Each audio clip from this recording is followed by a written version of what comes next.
1900, fall asleep to Hilarious History, The Century of the Spark, by Mark Twain. Copyright 2026. James Henderson. Chapter 1. The Odometer of Fate. The world has always had a peculiar, almost pathological obsession with round numbers. We treat them as if the universe itself were governed by a celestial accountant who refuses to carry the one. On the night of December 31st, 1899, humanity gathered in its damp streets and its velvet-lined parlors, staring at the clock with the kind of breathless intensity usually reserved for public executions or the unveiling of a particularly large cheese. Everyone expected the double O to break the universe. There was a prevailing sense that when the odometer of fate finally clicked over, the stars might realign, the gravity might loosen its grip just enough to be polite, and the sheer weight of a new century would crush the rust off our collective souls. Instead, the clock struck midnight, the bells rang. A few billion people had a headache the next morning, and the only thing that actually broke was the resolve of several million men who had promised their wives they would stop drinking, swearing, or pursuing imperial interests in the South Seas. The great century debate, arithmetic for the anguished. Before we even got to the fireworks, we had to survive the math. You see, the dawn of 1900 brought about a global intellectual crisis that nearly toppled the British Empire before the Boers even had a chance to try. The question was simple. Was 1900 the first year of the 20th century or the last gasp of the 19th? Logic, that cold, unfeeling mistress, suggested that since you don't start counting a dozen eggs with the number 0, you shouldn't start a century that way either. You need a full 100 years to finish 100. Therefore, 1900 was merely the caboose of the 19th century train. But the public, in their infinite wisdom and love for aesthetic symmetry, didn't give a tinker's damn about logic. They wanted the 19 to go away. They wanted the 18 to be buried in the backyard next to the family dog. It was a civil war fought with ink and bile. Newspapers were filled with letters from concerned mathematicians and outraged citizens of Peoria, each side accusing the other of being either a mindless drone or a pedantic bore. I've lived long enough to see men walk on the moon in 1969. A feat of engineering that required precise calculations involving thousands of decimal points. And yet I can tell you that in 1900, we couldn't even agree on what year it was. Ultimately, the new century crowd won by sheer volume. We decided that 1900 was the future, even if it still smelled suspiciously like horse manure and coal smoke. We traded our common sense for a clean slate, and as usual, the slate was immediately covered in soot. The promise of the explosion. The year 1900 was a time when the world decided to trade its horses for explosions. For centuries, if you wanted to go somewhere, you sat on a creature that had a mind of its own, a tendency to bite, and a digestive system that turned hay into a public health crisis. It was a stable system, if you'll pardon the pun. But the 20th century promised the internal combustion engine. This was a device designed to harness the power of 1,000 tiny controlled disasters every minute. It was loud, it was temperamental, and it required a level of mechanical tinkering that made most men look like they were performing a ritual sacrifice to a god made of grease. At the turn of the century, the automobile was still a devil wagon. It was a toy for the man who had more money than life expectancy. If you drove one through a small town in 1900, the horses would bolt, the chickens would stop laying eggs out of pure spite, and the local blacksmith would look at you with the pitying expression one reserves for a man who has decided to replace his legs with pogo sticks. Yet, we were enchanted. We were told that this was progress. We were promised that by the end of the century we would all be whizzing through the air in silver tubes. Little did we know that we were merely trading the inconveniences of nature for the inconveniences of the assembly line. We replaced the horse's unpredictability with the radiator's tendency to vomit steam into your face at the most inopportune moments. We traded the smell of the barn for the smell of a refinery, and we called it a triumph of man. Imperial progress and the inconvenient human. If the engine was the spark of the new century, imperialism was the forest fire. In 1900, the great powers of the world, England, France, Germany, and that ambitious newcomer, the United States, were all suffering from a severe case of civilizing fever. The symptoms of this disease are easy to spot. You look at a map, notice a piece of land that isn't currently flying your flag, and decide that the people living there are desperately in need of your specific brand of lace doilies, heavy taxes, and Maxim guns.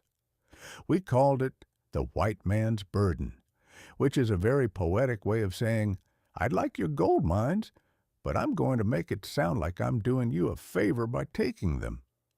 The 1900s thought colonialism was forward thinking. They truly believed that if you just gave a man in the Philippines a starched collar and a Bible, he would forget that you just burnt down his village. It was a time of immense towering hubris. We were building empires out of iron and arrogance, convinced that the sun would never set on our glory, mostly because we were too busy setting fire to everything in sight to notice the darkness. As someone who has seen the small step for man, I find the giant leaps of 1900 to be particularly hilarious in their clumsiness. We were trying to run before we could even figure out how to stand without tripping over our own sabers. We were a world of people in corsets and top hats, pretending that we were the pinnacle of evolution while we died of simple infections, because we hadn't quite grasped the concept that washing your hands was more than just a polite suggestion. The odometer clicks, January 1st, 1900. When the sun rose on the first day of January, the world looked remarkably similar to the day before. The mud was still muddy, the poor were still poor, the rich were still counting their dividends with the predatory grace of a shark in a tuxedo. But there was a shift in the vibration of things. The 19th century had been a century of steam, slow, steady, and predictable. The 20th century was going to be the century of the spark. It was going to be faster, louder, and infinitely more dangerous. People walked out of their homes that morning looking for the future. They looked for the flying machines and the utopias promised by the visionaries.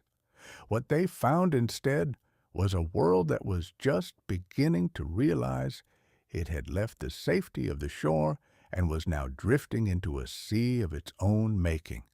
In the parlors, the Gibson girls were being told that their waists needed to be 2 inches smaller to meet the aesthetic requirements of the new era.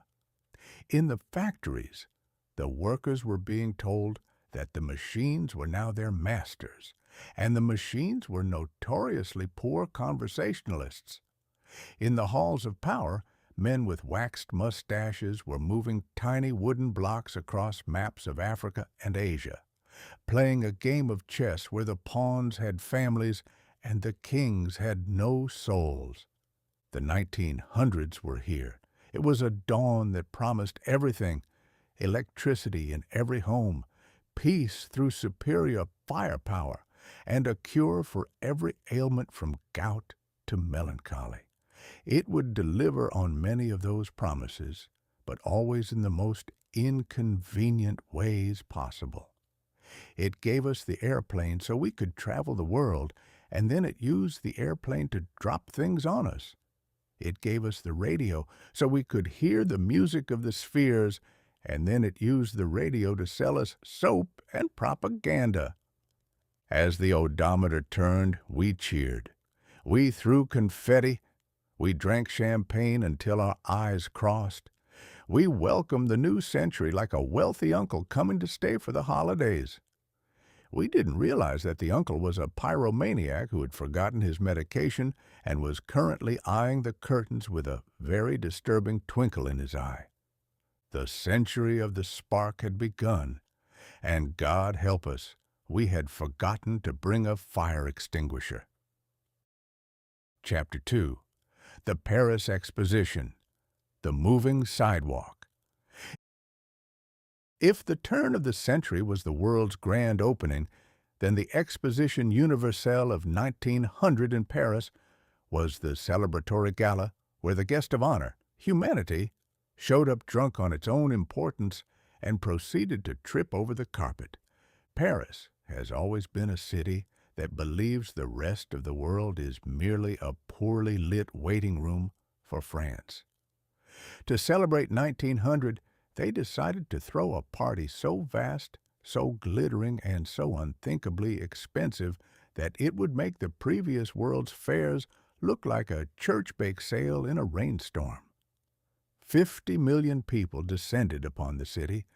To put that in perspective, that is 50 million sets of elbows, 50 million opinions on the quality of the wine, and 50 million pairs of boots treading upon the pristine gravel of the Champ de Mars.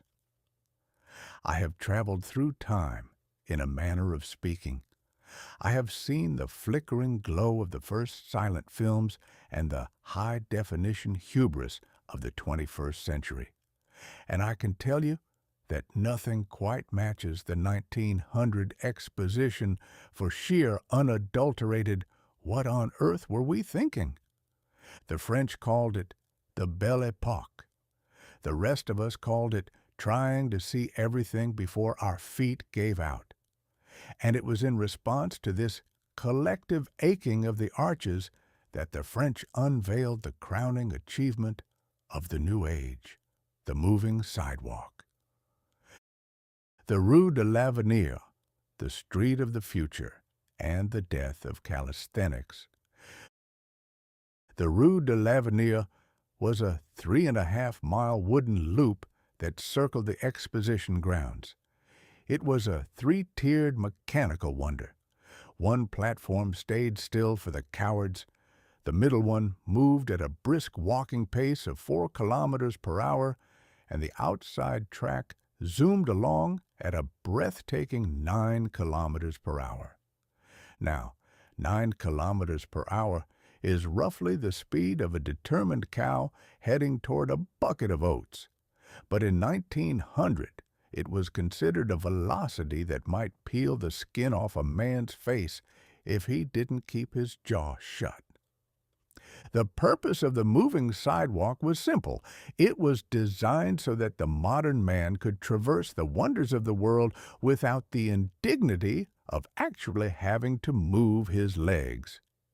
It was the birth of the couch potato, though at the time the couch hadn't been motorized yet, and the potato was still wearing a top hat and a monocle. I stood there for an hour, watching the citizens of the world attempt to board this mechanical serpent. You have never seen comedy until you have seen a Prussian general in full regalia, chest weighed down by medals for bravery, attempt to step from a stationary platform onto a moving one. There is a specific moment, a microsecond of pure existential terror, where the left foot is in the 19th century and the right foot has been unceremoniously yanked into the 20th. The result is usually a frantic, windmill-like motion of the arms that suggests the general is trying to fly away from his own embarrassment. The sidewalk was a metaphor for the century itself. It was moving, whether you were ready or not. It didn't care if you lost your balance, and if you fell, you were going to do it in front of a lady eating a crepe. The Palace of Electricity, a glowing headache. While the sidewalk was the legs of the Exposition, the Palais de l'Électricité was its heart. It was a building covered in 5,000 multicolored incandescent lamps. At night, it glowed with a ferocity that suggested the sun had decided to retire and let a team of French engineers take over the day shift. In 1900, electricity was still considered a form of dark magic that had been successfully domesticated.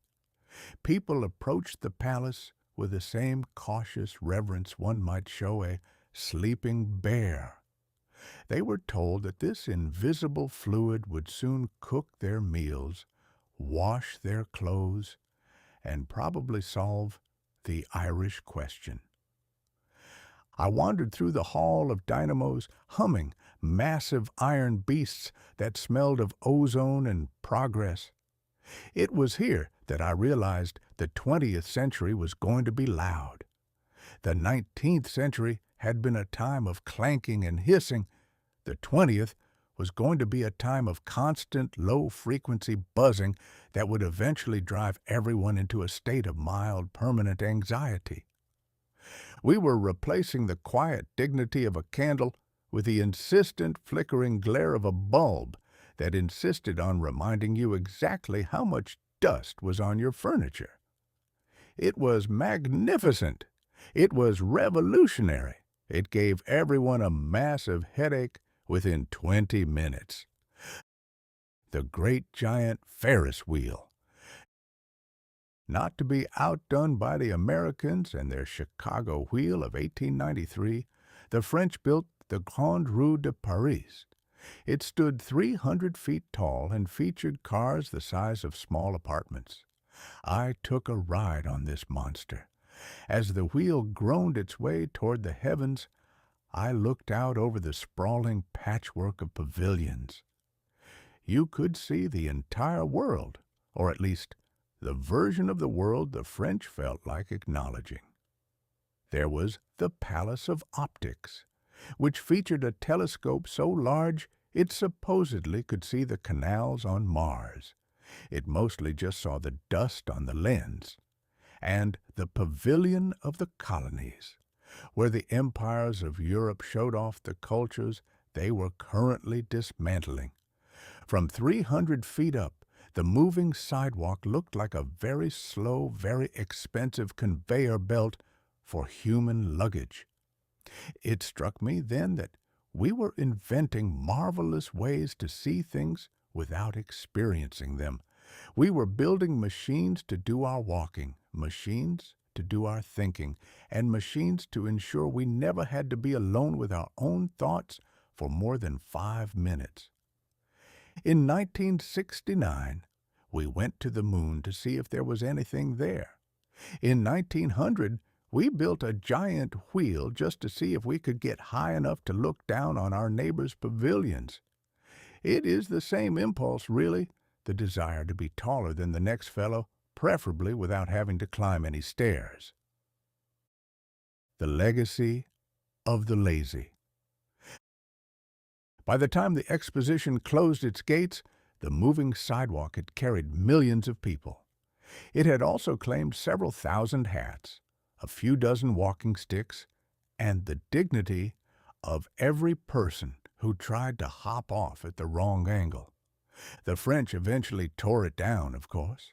It was too expensive to maintain, and the novelty had worn off. But the seed had been planted.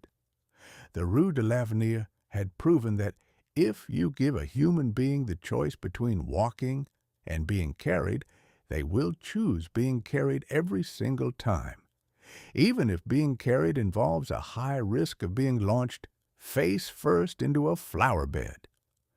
We look back at 1900 and laugh at their primitive technology.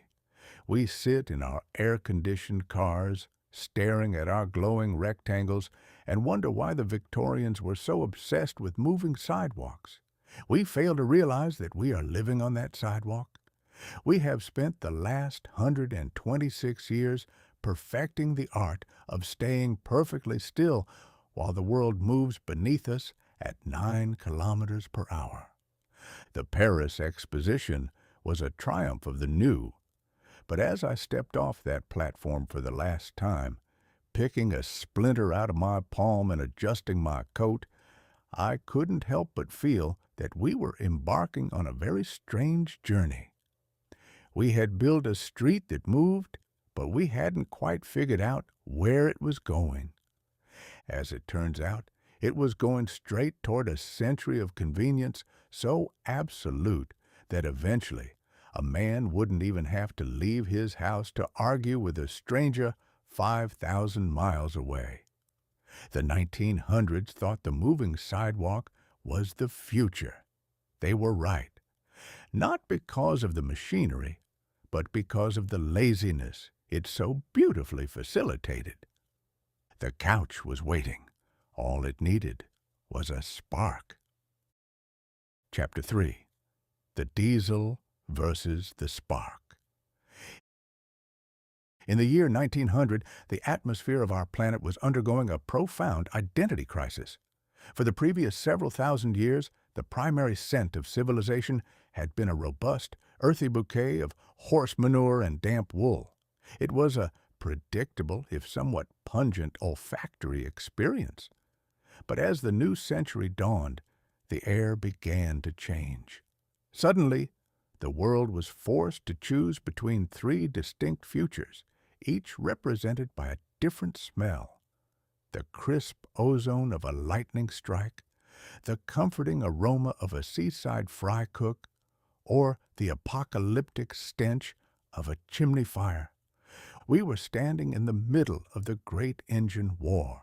It was a 3-way battle for the soul of the road, and as is usually the case with human history, we looked at the sensible option, the visionary option, and the violent option. And we chose the one that allowed us to make the most noise while ruining our clothes. The silent aristocrat, the electric carriage. In 1900, if you were a person of refinement, a physician who didn't want to arrive at a house call looking like you'd been dragged through a coal mine, or a lady of high society, you drove an electric car. Yes, the car of the future was actually the car of the past. The electric carriage was a marvel of civility. It hummed along with the quiet dignity of a well-trained butler. It didn't require you to wrestle with a temperamental crank handle that was designed to break your wrist the moment you looked at it sideways. You simply turned a key or flipped a switch, and you were off, gliding through the streets of New York or Paris like a ghost in a silk hat. In 1900, electric vehicles held the land speed record.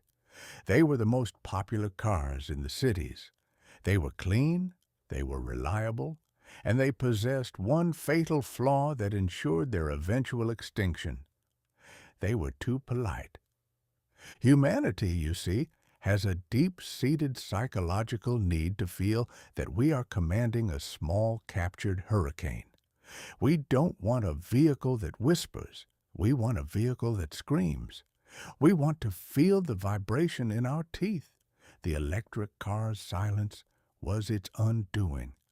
It allowed a man to hear his own thoughts, which is a dangerous thing for a species that is generally trying to outrun them. Furthermore, The batteries weighed as much as a small cathedral and gave up the ghost after about 20 miles.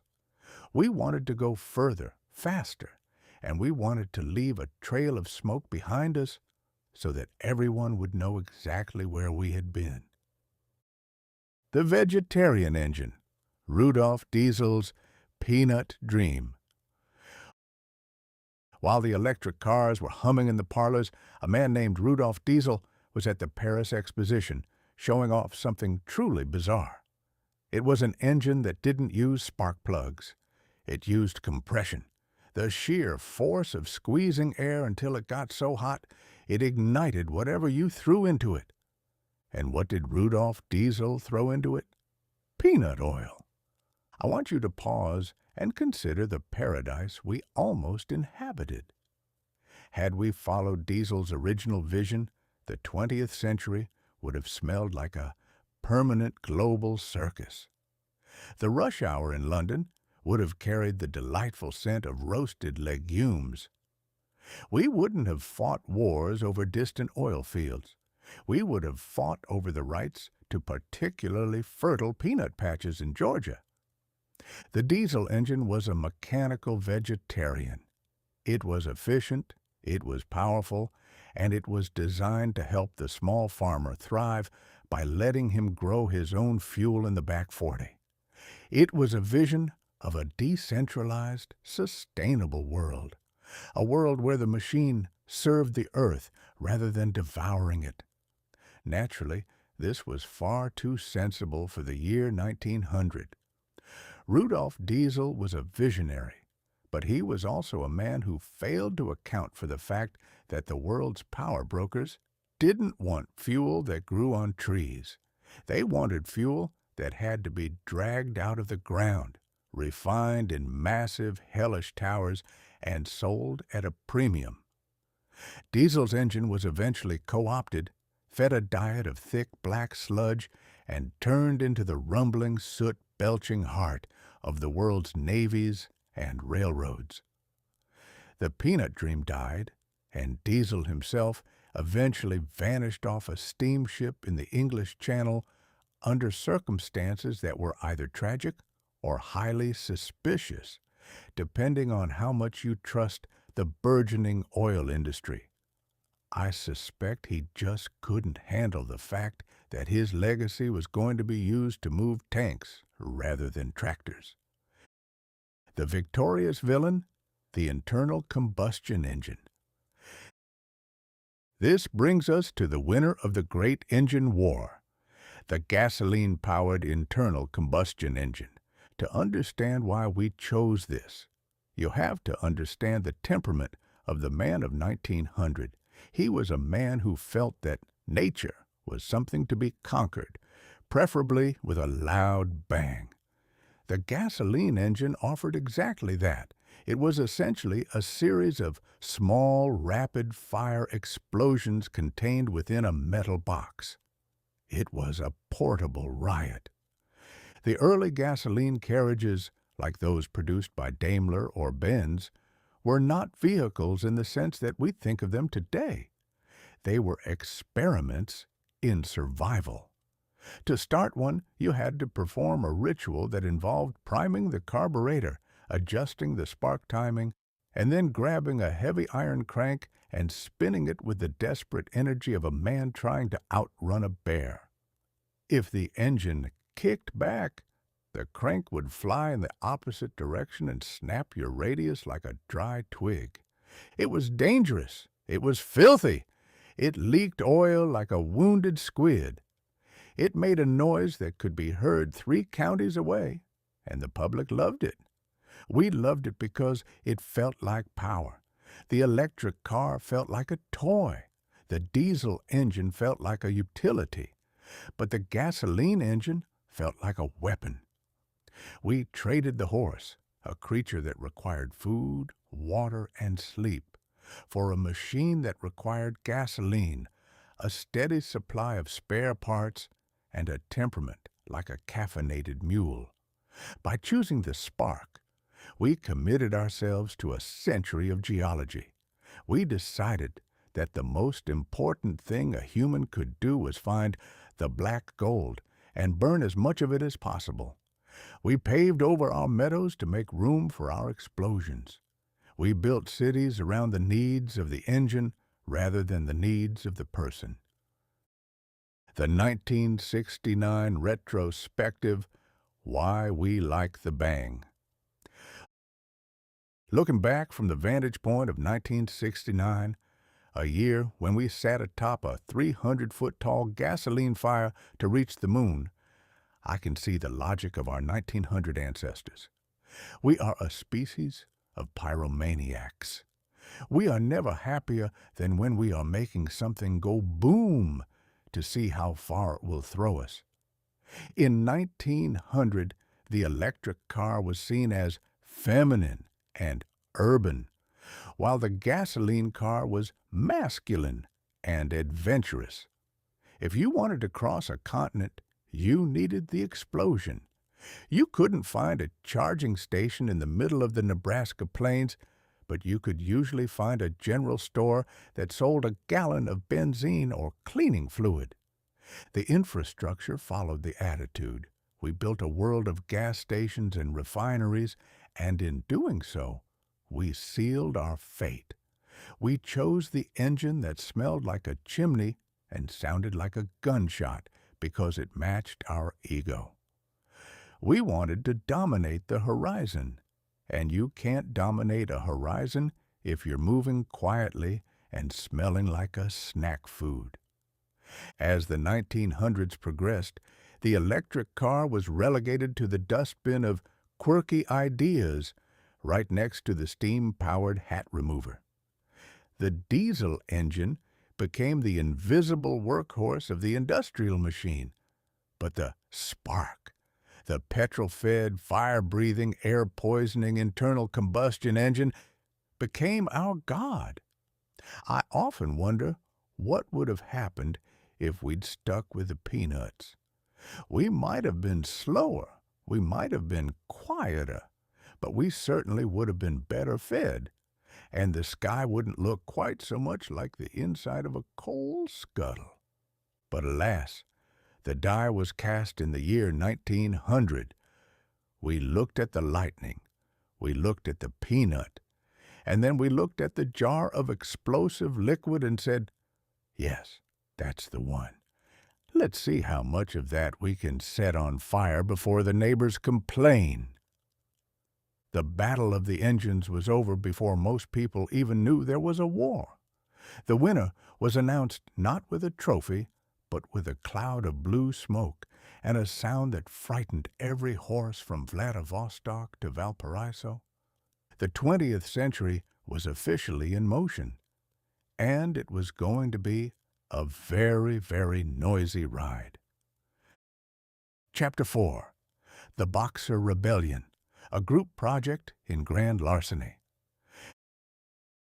There is no greater threat to a man's peace of mind than a neighbor who decides he knows what is best for you.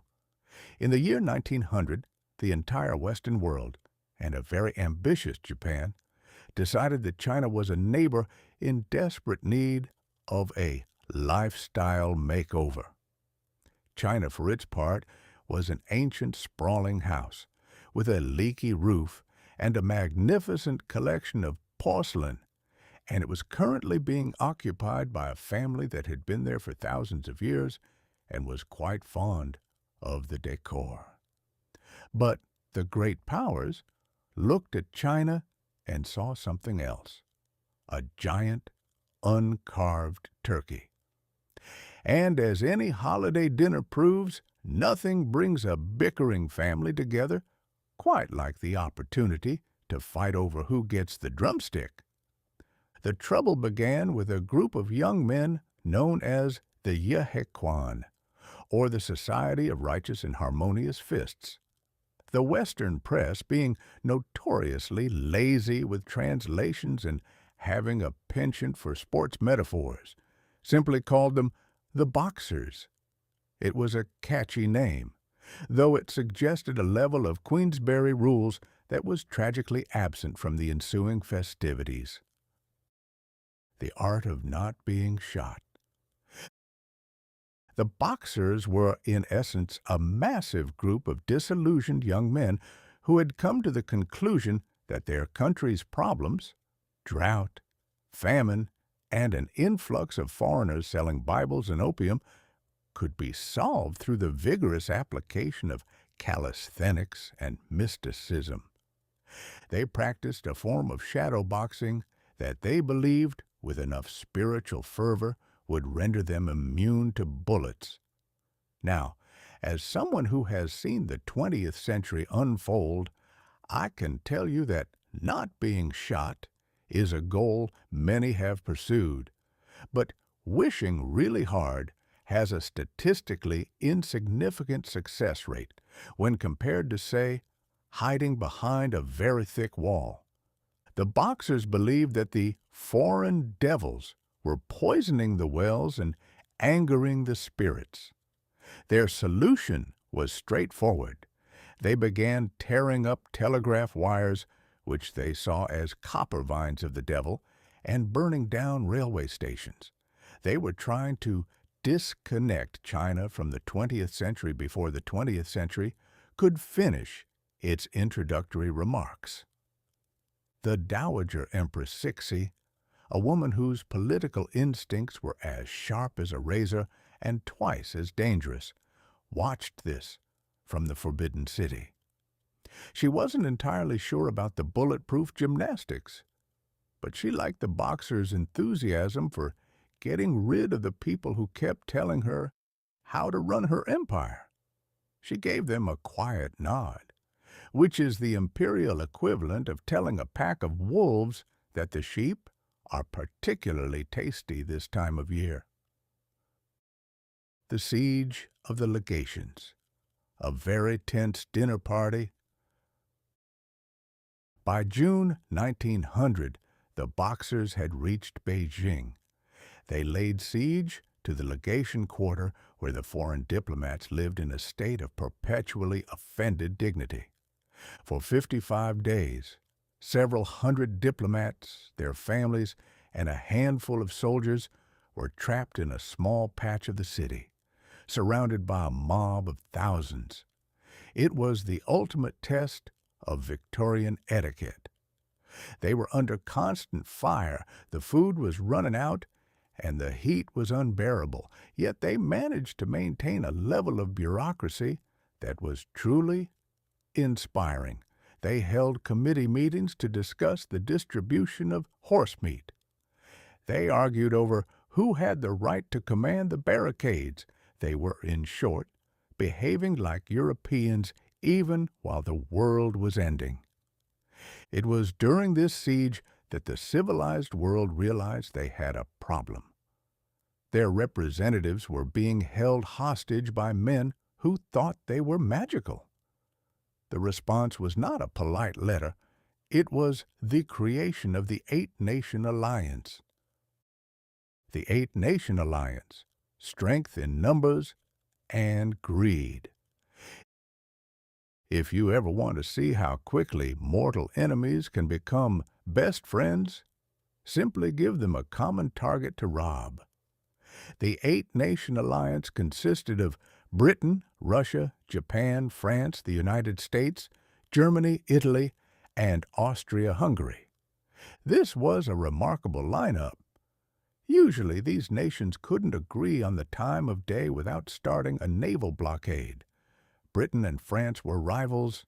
Russia and Japan were eyeing each other like two cats over a single bowl of milk. And Germany was the loud new neighbor who kept building cannons in his backyard. But for the sake of saving China, and by saving, they meant partitioning it into convenient bite-sized pieces, they put aside their differences. They sent a relief expedition of nearly 50,000 troops. It was the world's first truly international police action, a term we would later use for every war that didn't have a formal invitation. The alliance marched on Beijing with a sense of purpose that was truly terrifying. They weren't just there to rescue the diplomats. They were there to send a message, and that message was, you are allowed to have your own culture, provided it doesn't interfere with our ability to sell you things you don't want. The sack of Beijing, professional vandalism. When the Alliance reached Beijing and broke the siege, the civilizing mission took a bit of a detour into unrestrained looting. The soldiers of the 8 nations, having successfully liberated the city, decided that the best way to celebrate was to take everything that wasn't nailed down. And if it was nailed down, they took the nails too. They looted the Forbidden City. They looted the Summer Palace. They looted the homes of the rich and the hovels of the poor. It was a master class in international cooperation. A British officer might hold the ladder while a Russian soldier grabbed the jade vase, and a French soldier would help them carry it to the wagon. It was beautiful, in a predatory sort of way. Even the Americans, who liked to pretend they were above such things, managed to find a few souvenirs to bring home to Aunt Martha in Ohio. The Kaiser of Germany, Wilhelm II, had famously told his troops to behave like Huns, to show no mercy, so that no Chinese person would ever again dare to look askance at a German. He was a man who understood that if you're going to be a villain, you might as well have a good costume and a catchy slogan. The Boxer Protocol, the ultimate convenience fee. By the time the dust settled in 1901, the Boxers had been crushed, the Empress had fled, and then returned with a very convincing "who me" expression, and China was presented with the bill. This was the Boxer Protocol.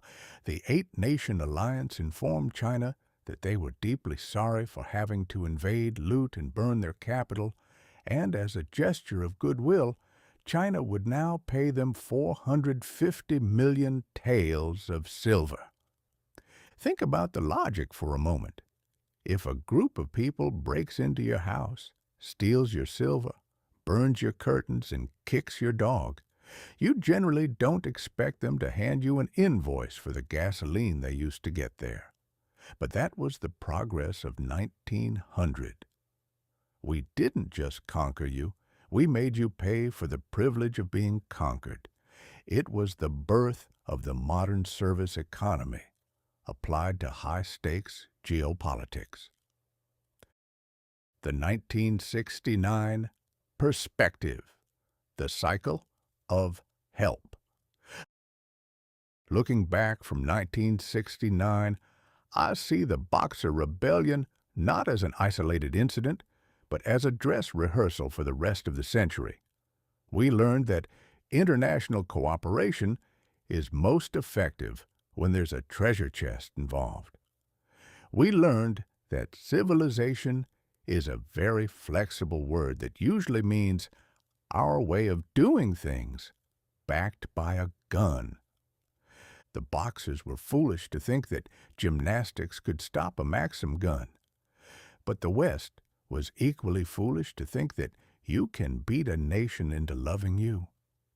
We spent the next 100 years wondering why the person sitting in darkness, as I once called them, preferred the darkness to our particular brand of light. The year 1900 proved that the world was now one giant neighborhood.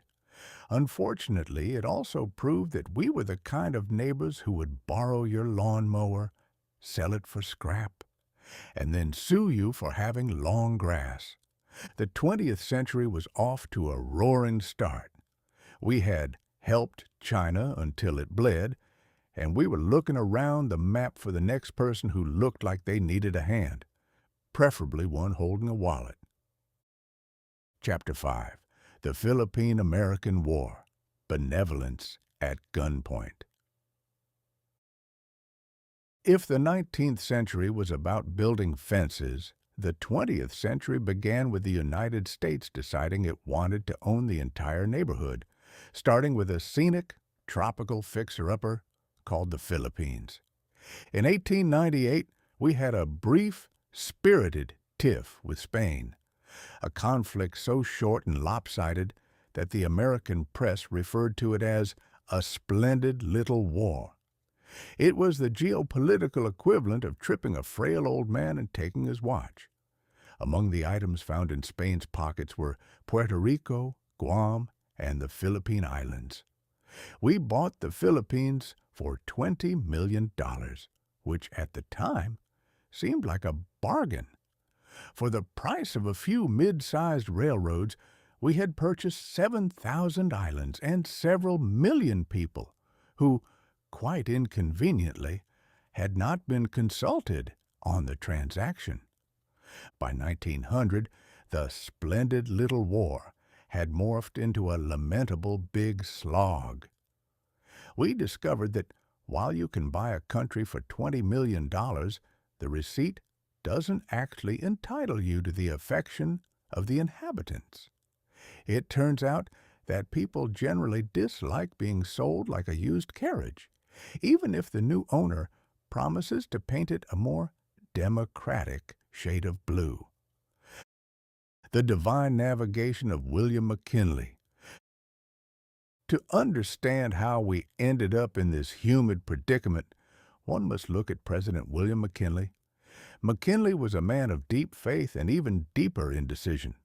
He famously confessed that he didn't know what to do with the Philippines. He hadn't even known where they were. He supposedly walked the floor of the White House night after night, seeking divine guidance, until finally it came to him in a flash of celestial insight. We must keep the islands to uplift and civilize and Christianize the Filipinos. There were, of course, a few minor clerical errors in this divine memo. Firstly, the Filipinos had been predominantly Catholic for 300 years, thanks to the Spanish. Christianizing them was a bit like breaking into a man's house to give him a bath, only to realize he's already halfway through a shower. Secondly, the Filipinos, led by a determined gentleman named Emilio Aguinaldo, had a very different definition of uplift. They preferred the kind of uplift that comes from self-governance and not being shot at by foreigners. When the Filipinos realized that the Americans weren't there to hand them the keys to the kingdom, but were instead just the new landlords with a different accent, they did what any self-respecting group of people would do. They started shooting back. Benevolent assimilation, the irony of the adjective. The official American policy was titled Benevolent Assimilation. This is one of those wonderful linguistic triumphs where the adjective does all the heavy lifting while the noun commits the crime. It's like friendly arson or educational beating. The idea was that we would provide the Filipinos with schools, roads, and sanitation, and in exchange, they would provide us with their sovereignty, their resources, and their undying gratitude. If they refused to be grateful, we would be forced to kill them until the survivors saw the error of their ways. It was a rigorous curriculum. By 1900, the war had turned into a messy, guerrilla affair. The American army, fresh from the plains of the West, where they had practiced pacifying the Native Americans, found that the jungle was a very different beast. It was hot, it was wet, and the enemy had the annoying habit of disappearing into the foliage the moment things got interesting. To counter this, we introduced the water cure. This was a precursor to what the more sophisticated torturers of the future would call enhanced interrogation. It involved forcing a large amount of water down a prisoner's throat until they looked like a human balloon, and then jumping on their stomach to see what information or internal organs might come out. It was a charming little tradition that we justified by saying we were bringing light to the islands. If this was the light, one can only imagine how much the Filipinos preferred the dark. The person sitting in darkness. I eventually grew so tired of the official patriotic drivel that I wrote an essay entitled "To the Person Sitting in Darkness." The person in question was the proverbial inhabitant of the uncivilized world, the man in the Philippines, the boxer in China, the Boer in Africa. We were told these people were waiting for our civilization to arrive like a long-awaited Christmas gift. I suggested that the person sitting in darkness was starting to look at the light we were bringing and deciding that he might be better off with a candle and some peace and quiet.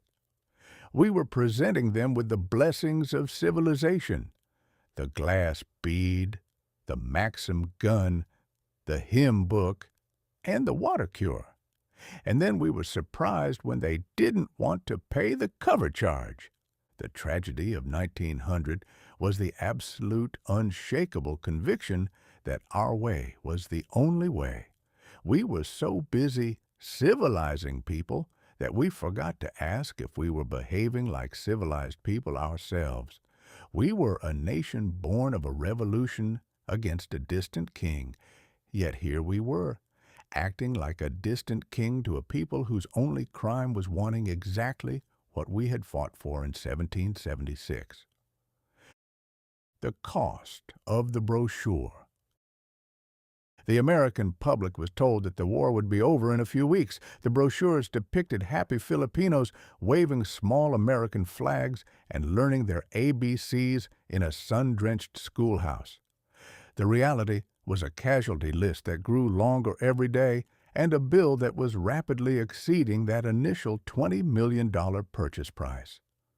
By the time the war officially ended, though it simmered for years afterward, we had spent hundreds of millions of dollars and lost thousands of lives to prove that we could hold on to a territory that didn't want us.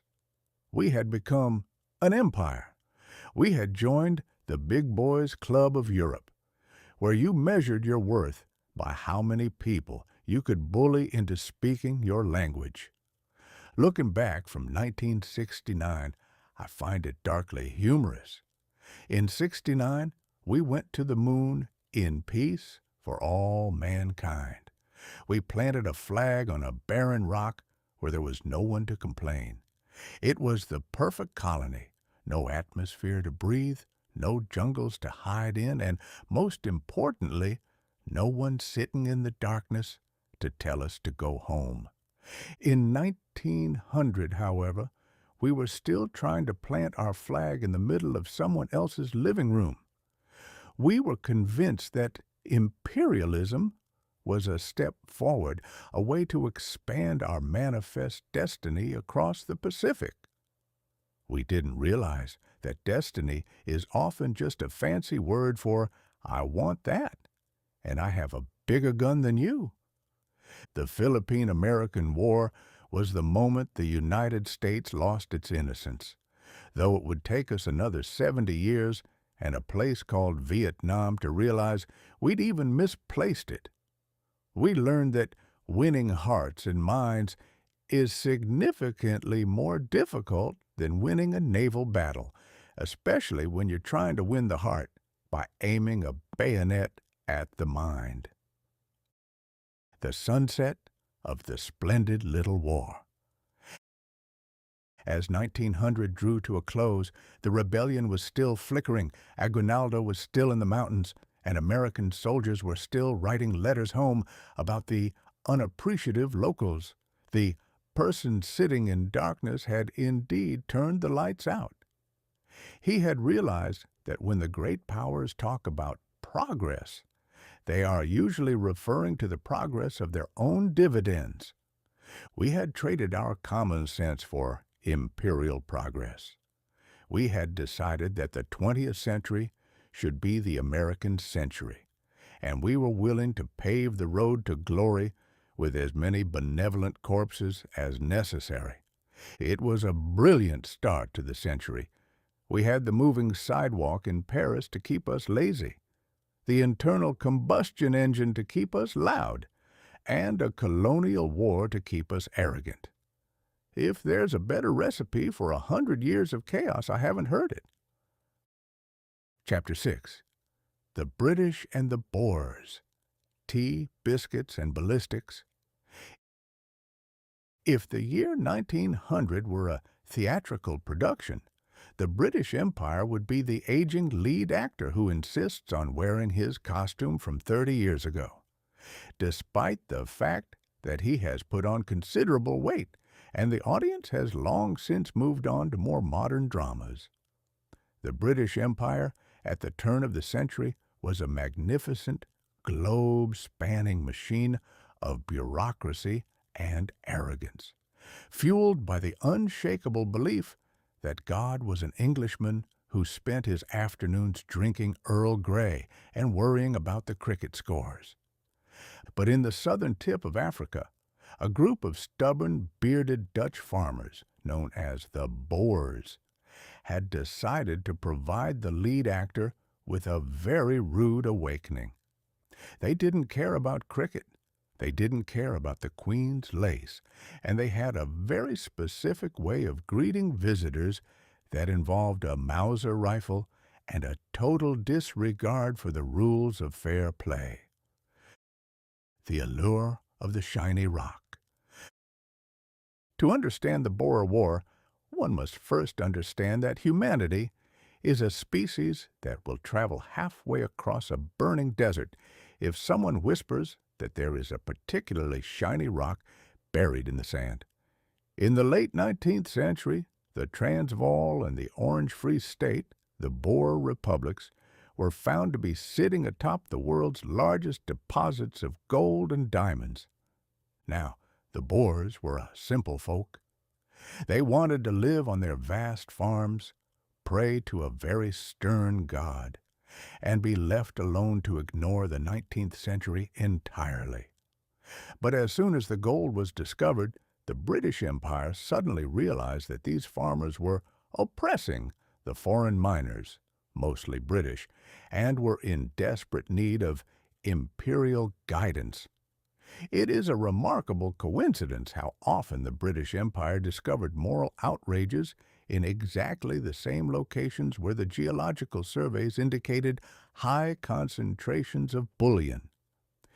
By 1900, the British had decided that the only way to save the Boers from themselves and to secure the mines for the stockholders in London was to start a war. They expected it to be a gentleman's war, a brief, spirited romp across the veldt that would be over by Christmas.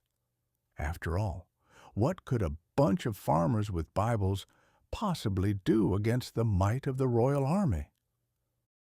Red coats and stationary targets. The British Army entered the war with a tactical manual that had been perfected during the Napoleonic Wars and hadn't been updated since.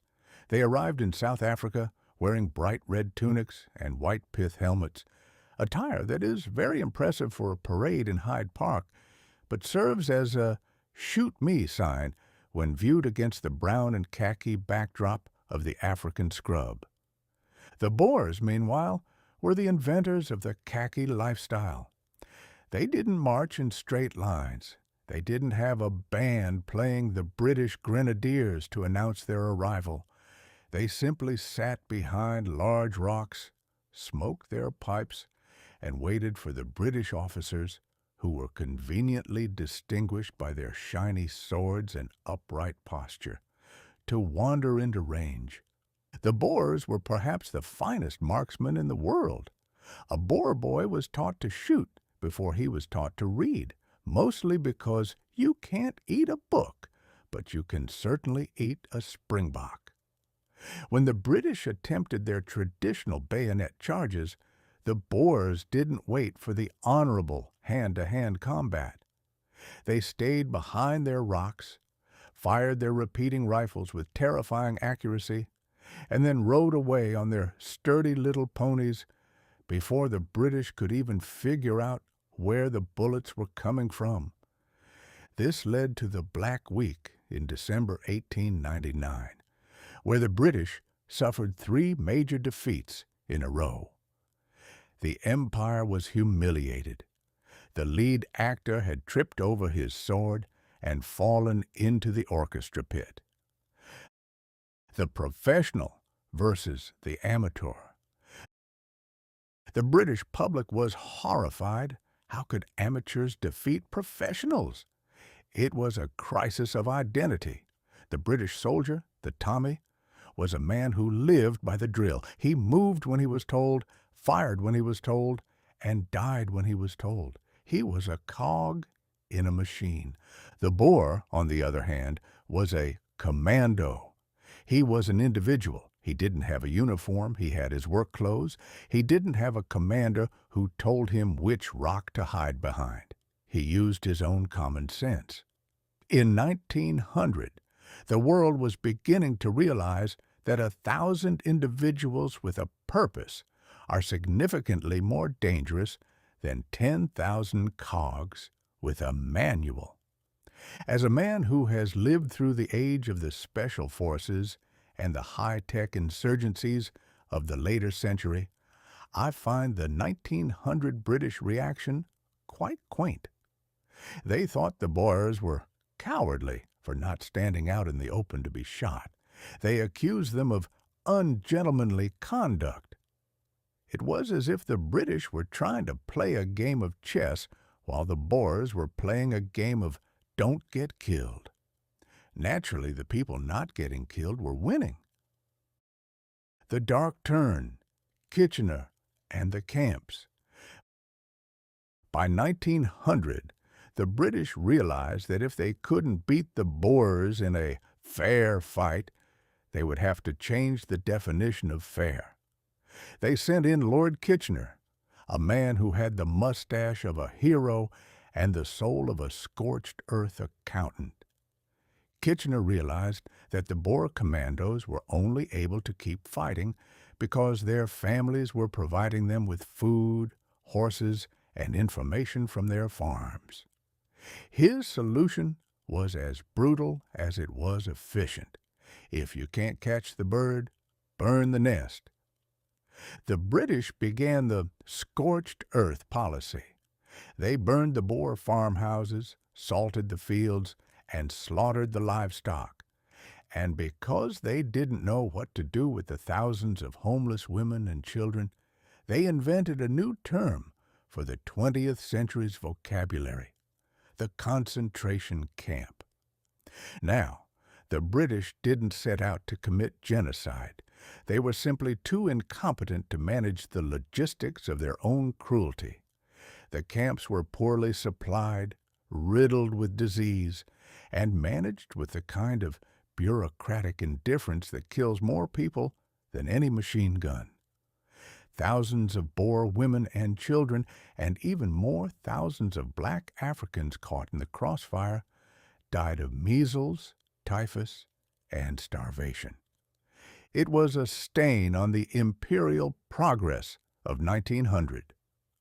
While the Paris Exposition was showing off moving sidewalks and electric lights, the British Empire was proving that the civilizing mission could be quite comfortable with the slow death of children in a barbed wire enclosure. The moral odometer clicks. The Boer War eventually ended in 1902, but the damage was done. The British won, if you can call it that. They got the gold, they got the diamonds, and they got to add another patch of red to the map. But they lost their sense of invincibility. They realized that their red coats were targets, their tactics were obsolete, and their moral high ground was a swamp. The war was a precursor to the Great War that would follow 14 years later. It showed that the 20th century wasn't going to be won by the man with the most medals, but by the man who was willing to get the most mud on his boots and the most blood on his hands. It showed that the spark of the new century could just as easily start a funeral pyre as it could light a bulb. I remember watching the news of the 1969 moon landing, the ultimate imperial achievement, and thinking about the Boers. We spent billions of dollars to put a man on an airless rock, yet in 1900 we couldn't even figure out how to give a child a clean blanket in a camp in South Africa. We have always been better at the grand gesture than the simple humanity. The British and the Boers gave the 1900s their first taste of what modern war would look like. No front lines, no clear rules, and a heavy toll on the people who just wanted to be left alone. It was a funny, smart, and witty century, provided you weren't the one standing in the way of a civilized empire with a deadline. Section 3. High Society and Low Brows. Chapter 7. The Death of the Victorian Era. If you were to take a walk through London or New York in the autumn of 1900, you would find yourself caught in the middle of the world's most awkward funeral. A funeral where the guest of honor was still technically breathing, but the mourners had already started eyeing the silver and measuring the curtains. The Victorian era was not merely a span of years. It was a state of mind, a thick, stifling layer of lace and moral rectitude that had been draped over the world for 64 years. It was an era that believed everything, from a woman's ankle to a political scandal, should be kept firmly out of sight, preferably beneath 3 layers of petticoats or a very expensive mahogany table.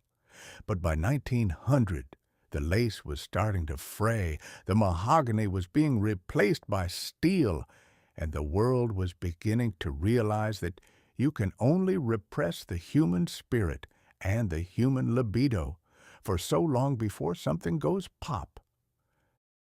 The grandmother of Europe and her infinite patience. At the center of this fraying tapestry was Queen Victoria herself. By 1900, she was 81 years old, a tiny, formidable woman in black who had outlived her husband, her era's best poets, and quite possibly her own patience. She was the grandmother of half the monarchs in Europe, a fact that made family reunions particularly tense, as any disagreement over the gravy might result in a naval blockade of the Baltic. Victoria was the living anchor of the 19th century. As long as she sat on that throne, the world felt obliged to maintain a certain level of decorum. It was a world where you didn't speak of legs, you spoke of limbs. It was a world where piano legs were often covered in little skirts because the mere sight of a wooden curve might send a sensitive gentleman into a spiral of impure thoughts. I've always found this fascinating. The Victorians were obsessed with character, which is essentially the art of pretending you don't have any organs below the neck. But by 1900, the Queen was fading, her health was failing, and with it, the collective resolve of the world to stay proper.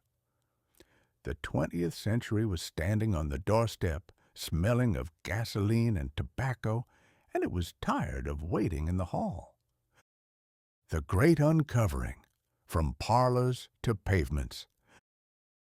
The death of the Victorian era was heralded not by a trumpet, but by the sound of a bicycle bell. Nothing did more to destroy the delicate sensibilities of the 19th century than the safety bicycle. Suddenly, women who had been confined to the drawing room were zooming through the streets. To do this, they had to abandon the corset and the 20-pound skirt in favor of bloomers or, God forbid, shorter hemlines. It was the first crack in the armor. You can't maintain an air of ethereal, fragile mystery when you're pedaling uphill in a headwind, sweating like a dock worker. The world was getting louder, too. The Victorian era was a time of whispers and rustling silk. The 1900s were a time of clanging streetcars, honking devil wagons, and the insistent ring of the telephone. The telephone, in particular, was a disaster for Victorian etiquette. It allowed a person to enter your home without an invitation, without a calling card, and without even having the decency to wear a tie. It was an intrusion of the common into the select, and the select were not at all pleased about it. The fraying of the social fabric. It wasn't just the technology that was getting loud, it was the people, the working class, a group the Victorians had treated with the same detached curiosity one might afford a colony of industrious ants, was starting to demand things. They wanted rights, they wanted unions, they wanted to be able to eat something other than gruel and coal dust. In the Victorian mind, everyone had a place.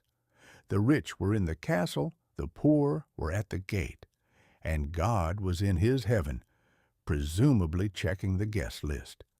But 1900 saw the rise of the New Woman and the Socialist, two groups that the old guard viewed with the kind of horror usually reserved for a plague of locusts. The New Woman smoked cigarettes, read decadent novels, and suggested that perhaps she should be allowed to vote. The Socialist suggested that perhaps the man who owned the factory shouldn't also own the workers' souls.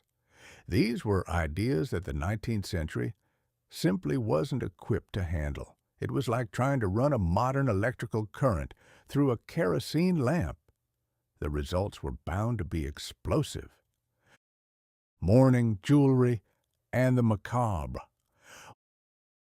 One cannot discuss the death of the Victorian era without mentioning their peculiar obsession with death itself. The Victorians didn't just mourn. They turned mourning into a competitive sport. They wore jewelry made from the hair of the deceased. They took photographs of their dead relatives propped up in chairs as if they were just having a very quiet afternoon. By 1900, this morbid sentimentality was starting to look, well, a bit weird. The new generation wanted to live. They wanted the spark. They were tired of living in houses that looked like funeral parlors, surrounded by heavy drapes that blocked out the sun and memento mori, that reminded them they were going to die every time they reached for a biscuit.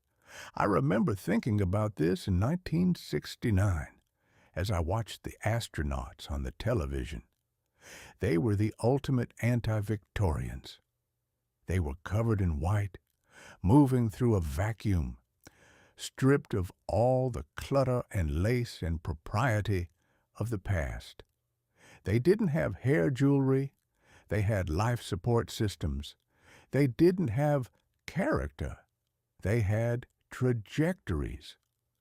In 1900, we were just starting to strip away the wallpaper of the past. We were realizing that we didn't need the lace to be human. In fact, the lace was just getting in the way of the machinery. The final gasp of the 19th century. As the autumn of 1900 turned toward winter, a palpable sense of an ending hung over London. The Queen had retreated to Osborne House on the Isle of Wight. The newspapers were filled with updates on her diminishing strength. It was as if the world were holding its breath, waiting for the official permission to move on. We were caught in a ghost year. 1900 belonged to neither century. It was the waiting room of history. We were still wearing the clothes of the old world, but we were thinking the thoughts of the new one. We were reading Freud and wondering if our dreams meant we wanted to kill our fathers, even as we sat in parlors decorated with our grandmother's needlepoint. The Victorian era didn't die because it was wrong. It died because it was exhausted. It had spent 60 years trying to keep the lid on the pressure cooker of human progress, and the steam was finally whistling through the cracks. It was too loud, too fast, and too honest for the 19th century's delicate sensibilities.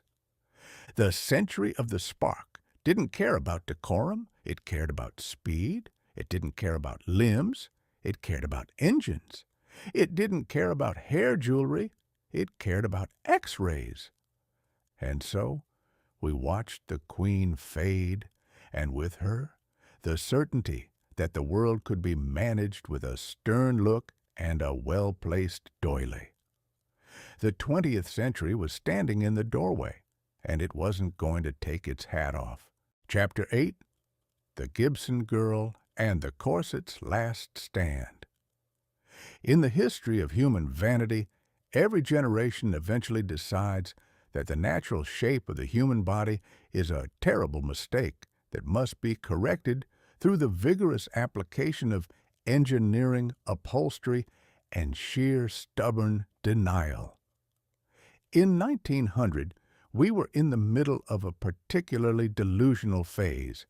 We had decided that the ideal woman should not look like a creature of flesh and bone, but rather like an elegant, sentient question mark. This was the era of the Gibson girl. She was the first global beauty standard, a charcoal-sketched goddess created by the illustrator Charles Dana Gibson. She was everywhere, on calendars, on tea trays, on wallpaper, and in the fever dreams of every young woman who wondered why she couldn't breathe and look majestic at the same time. The Gibson girl was tall, regal, and possessed a waist so impossibly small that it suggested her internal organs had been relocated to a warehouse in New Jersey for the duration of the decade. The S-curve, architecture for the ambitious. The hallmark of the 1900 silhouette was the S-curve, or the pigeon breast. This was a look achieved through a piece of equipment known as the monobosom corset.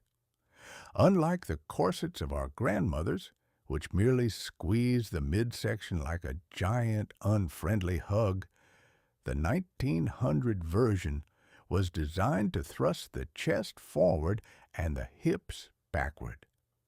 The result was a woman who looked as though she were perpetually trying to walk into a gale-force wind while being pushed from behind by an invisible, vengeful ghost.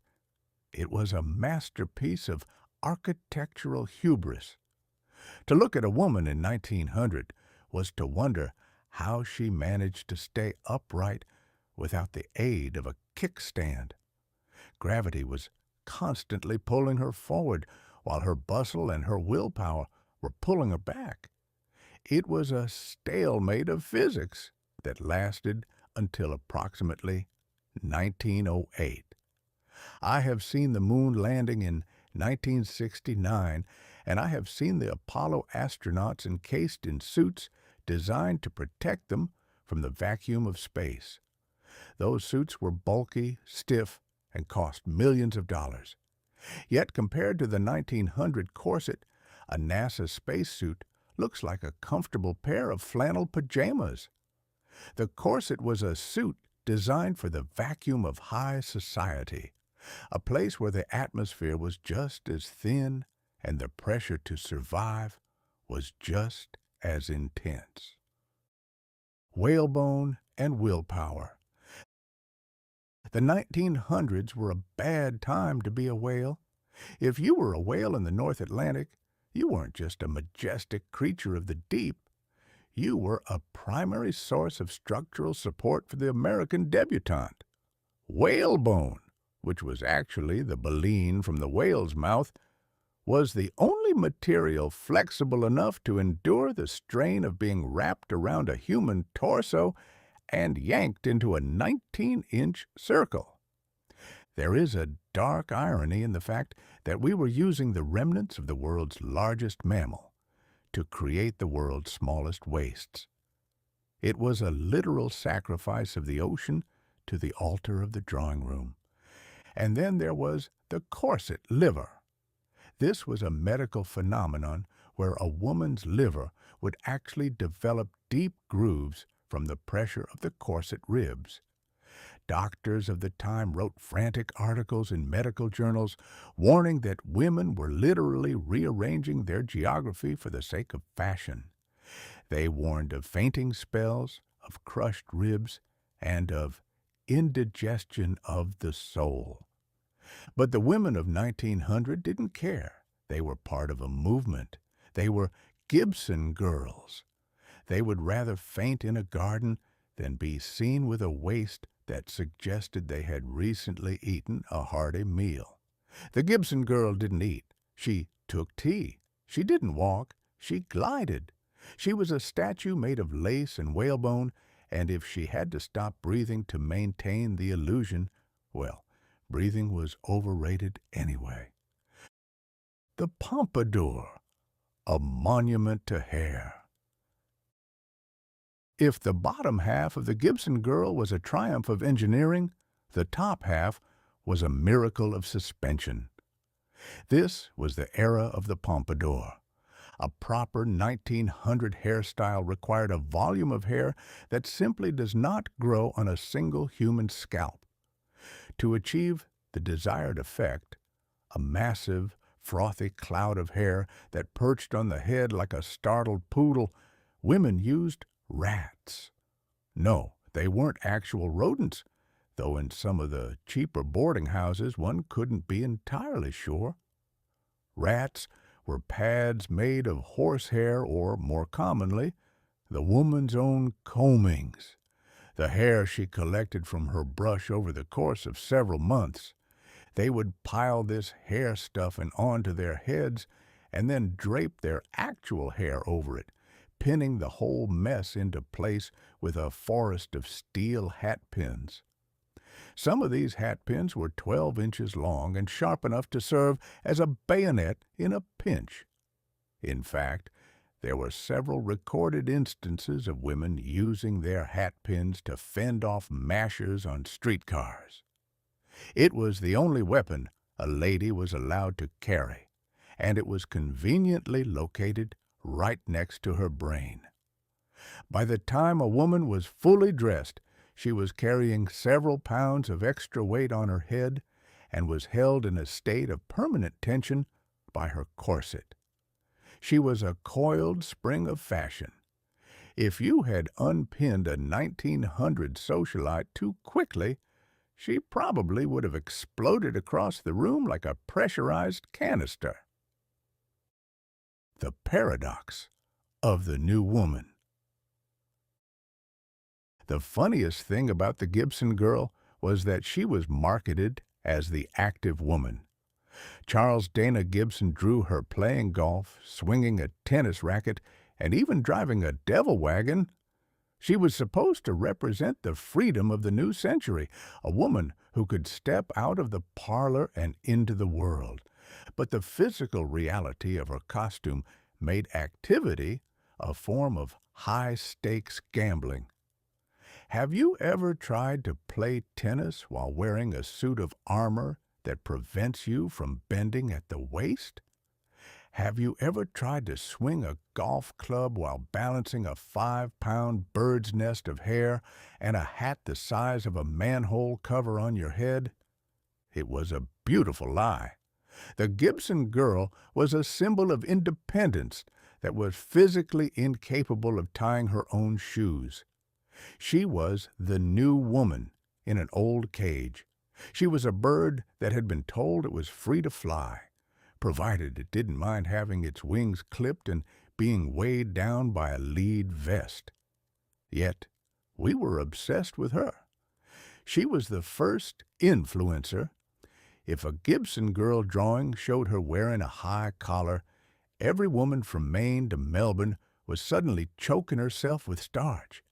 If she was drawn in a shirtwaist, the simple, pleated blouse of the working girl, the shirtwaist became the uniform of the world. She was the bridge between the Victorian invalid who stayed on the sofa and the 20th century woman who took over the factory. She was a transition, and transitions are always a bit ridiculous. The 1969 retrospective, the silhouette of the century. Looking back from the vantage point of 1969, I see the Gibson girl as the ultimate expression of the pre-Spark era. She was the final attempt to hold on to a romantic, idealized version of humanity before the machines took over and made us all look like we were wearing jumpsuits. In 1969, fashion had swung to the other extreme, the Twiggy look, where the goal was to look like a malnourished schoolboy. We went from the S-curve to the I-line. We went from whalebone to polyester. But the impulse was the same. We take the human body, we decide it's a bit of a fixer-upper, and we use whatever technology we have on hand to turn it into a statement. The Gibson girl was the ghost of the 19th century haunting the 20th. She was the last gasp of the aristocratic ideal. Soon, the nickel in the slot machines and the Kodak Brownie would democratize beauty. Everyone would have their picture taken, and everyone would realize that no one actually looked like a Gibson drawing. We would realize that real people have livers that aren't grooved and hair that doesn't require a support beam. But for one brief, glittering moment at the turn of the century, the world believed in the woman of whalebone and willpower. We believed that if we just squeezed hard enough and piled our hair high enough, we could reach the future. We didn't reach it, of course. We just got a collective case of indigestion and a very large bill from the milliner. The corset was tightening its grip for the last time. The Victorian silhouette was about to be shattered by the vibrations of the internal combustion engine and the loud, brassy noise of the New Age. Chapter 9. The Rise of the Nickel in the Slot. Before the year 1900, if you wanted to hear music, you generally had to go through the exhausting ordeal of being near someone who knew how to play an instrument. Or failing that, you had to possess the manual dexterity to operate a music box, a device that essentially turned a metal cylinder into a very expensive, very repetitive lullaby. For most of human history, silence was the default setting, and a song was a rare, localized event, like a thunderstorm or a polite conversation with a tax collector. But as the 19th century collapsed into the 20th, we invented a way to trap sound in wax and sell it back to the public for 5 cents a pop. We called it the phonograph, but what we had actually invented was the public nuisance. The nickel in the slot machines were the ancestors of the jukebox, the transistor radio, and that modern-day digital plague known as TikTok. They were wooden cabinets equipped with a set of stethoscope-like rubber tubes. You dropped in your nickel, stuck the tubes in your ears, and for 2 minutes you were treated to the sound of a man screaming into a tin horn 3,000 miles away. It was considered the pinnacle of intellectual nourishment. The architecture of the ear pipe. The early phonograph was a mechanical monstrosity that looked like a cross between a sewing machine and a medieval torture device. It relied on a wax cylinder that rotated beneath a needle. As the needle vibrated, it translated the grooves in the wax into sound waves, which were then funneled through a horn that had all the acoustic warmth of a galvanized bucket. To hear the music, you had to lean over the machine in a posture of deep, penitent prayer. You placed the rubber tubes into your ears, tubes that had already been in the ears of approximately 400 other citizens that day, none of whom had a particularly rigorous relationship with personal hygiene. It was a communal experience in the most literal and least sanitary sense of the word. And what did you hear for your hard-earned nickel? The military march. John Philip Sousa was the undisputed king of the cylinder. His marches were designed to make you feel like you should be invading a small, defenseless neighbor, even if you were just standing in a pharmacy in Des Moines. The humorous monologue, usually a man with a thick, artificial accent telling a story about a goat, a mother-in-law, or the hilarious consequences of falling into a vat of cabbage. The operatic screech, a soprano attempting to hit a high note that the wax cylinder was physically incapable of capturing, resulting in a sound that resembled a steam whistle losing its mind. The death of the amateur. The most profound impact of the nickel in the slot wasn't technical, it was social. Before 1900, every home had a piano. If a family wanted entertainment, one of the daughters had to sit down and wrestle with Chopin until the neighbors complained. It was a world of amateur meritocracy. You had to work for your melodies. The phonograph changed the contract. Suddenly, you didn't need talent. You just needed 5 cents.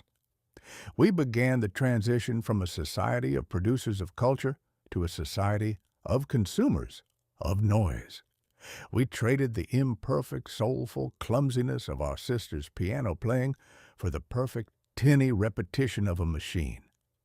I once remarked that the human voice is the organ of the soul, but the phonograph proved that the soul could be successfully reproduced in a factory in New Jersey for a very reasonable wholesale price. We were delighted. We could now hear the world's greatest singers without having to put on a tuxedo or worry about whether they were currently suffering from a head cold. We had democratized art, and as is usually the case with democracy, we immediately used it to promote the most mediocre things we could find. The first viral content. By the autumn of 1900, the phonograph had moved from the parlor to the public square. Phonograph parlors opened in every major city. They were the original internet cafes, dark, slightly damp rooms where men stood in rows, plugged into machines, staring into space while listening to The Laughing Song, a record that consisted entirely of a man laughing hysterically for 2 minutes. It was the first brain rot. You would see a man walk into a parlor, drop 10 nickels into 10 different machines, and emerge half an hour later with a glazed expression and a faint ringing in his ears. He hadn't learned anything. He hadn't improved his character. He had simply allowed a wax cylinder to do his thinking for him. As a man who has watched the 1969 moon landing through the medium of a television set, I recognize the pattern. In 1900, the nickel in the slot was the crack in the dam. It was the moment we realized that we didn't want to be entertained by people. We wanted to be entertained by content. We wanted the ghost in the machine to tell us a joke, so we didn't have to talk to the person standing next to us. The tick-tock of the turn of the century. The comparison to the modern day is unavoidable. In 1900, a hit record lasted 2 minutes, the exact duration of the average attention span before it begins to wander toward the nearest shiny object. It was a bite-sized, disposable form of entertainment. You didn't listen to a symphony, you listened to a snippet. You didn't engage with an artist, you engaged with a novelty. The phonograph was the tick-tock of its day because it prioritized the shock of the new over the substance of the old. It gave the masses exactly what they wanted: short, loud, and repetitive bursts of stimulation. It was the birth of the earworm. A song would get stuck in the public's collective consciousness, and for 3 months you couldn't walk down a street without hearing someone whistling the same 4 bars of a Sousa march. It was a psychological contagion spread by a needle and a horn. The 1969 Retrospective, From Wax to Wireless. Looking back from 1969, where we can broadcast live images of men bouncing on the moon into every living room in America, the nickel in the slot seems like a quaint, almost adorable relic. We have replaced the wax cylinder with magnetic tape and the tin horn with the transistor. We can now carry our noise in our pockets. But the fundamental shift that occurred in 1900 remains the most important one. We decided that silence was a vacuum that needed to be filled with the cheapest material available. We decided that the privacy of our own ears was a commodity that could be bought for a nickel. In 1900, we were fascinated by the fact that a machine could talk. We didn't stop to ask if the machine had anything worth saying. We were so impressed by the spark of the technology that we didn't notice we were losing the art of listening. We were becoming a world of people plugged into rubber tubes, nodding along to a man screaming about a goat and calling it the future. And as it turns out, we were right. It was the future. We've been dropping nickels into slots ever since.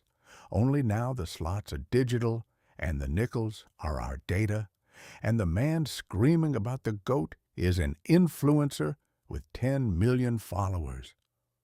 The phonograph hummed, the needle scratched, and the 19th century's quiet dignity was buried under a mountain of military marches and laughing songs. The world was now loud, it was repetitive, and for 5 cents, it was yours. Section 4. The Steel and the Steam. Chapter 10. The Galveston Hurricane, the Ocean's Mortgage. By the late summer of 1900, the American spirit was suffering from a terminal case of unwarranted confidence. We had successfully wired the cities for light, we had harnessed the power of steam to move mountains, and we had begun to look at the natural world with the same patronizing indulgence a schoolmaster shows a particularly dim-witted pupil. We believed that through the sheer application of steel and reason, we had finally domesticated the planet. Nowhere was this hubris more evident than in Galveston, Texas. In 1900, Galveston was not just a city. It was the Wall Street of the West. It was the wealthiest city per capita in the United States, a glittering jewel of Victorian architecture sitting on a low-lying sandbar in the Gulf of Mexico. It was a place where cotton was king, money was water, and everyone assumed the ocean was merely a scenic backdrop provided by the Chamber of Commerce for the amusement of the socialites. The problem with building a temple to Mammon on a sandbar is that the sandbar belongs to the sea, and the sea is a notoriously aggressive debt collector. The man who knew too much and predicted too little. At the center of our 1900 weather fixation was a gentleman named Isaac Klein. Isaac was the local head of the U.S. Weather Bureau, a man who possessed a formidable mustache and an even more formidable belief in the predictable, orderly nature of the atmosphere. In 1891, Isaac had written an article in the Galveston Daily News in which he argued, with the absolute certainty of a man who has never been hit in the face by a tidal wave, that it was a crazy delusion to think a hurricane could ever seriously damage Galveston. He explained that the shallow waters off the coast would act as a buffer, breaking the force of the waves. He essentially told the ocean that it wasn't allowed to enter the city without a formal invitation. This was the 1900 mindset in a nutshell. The map is more important than the territory.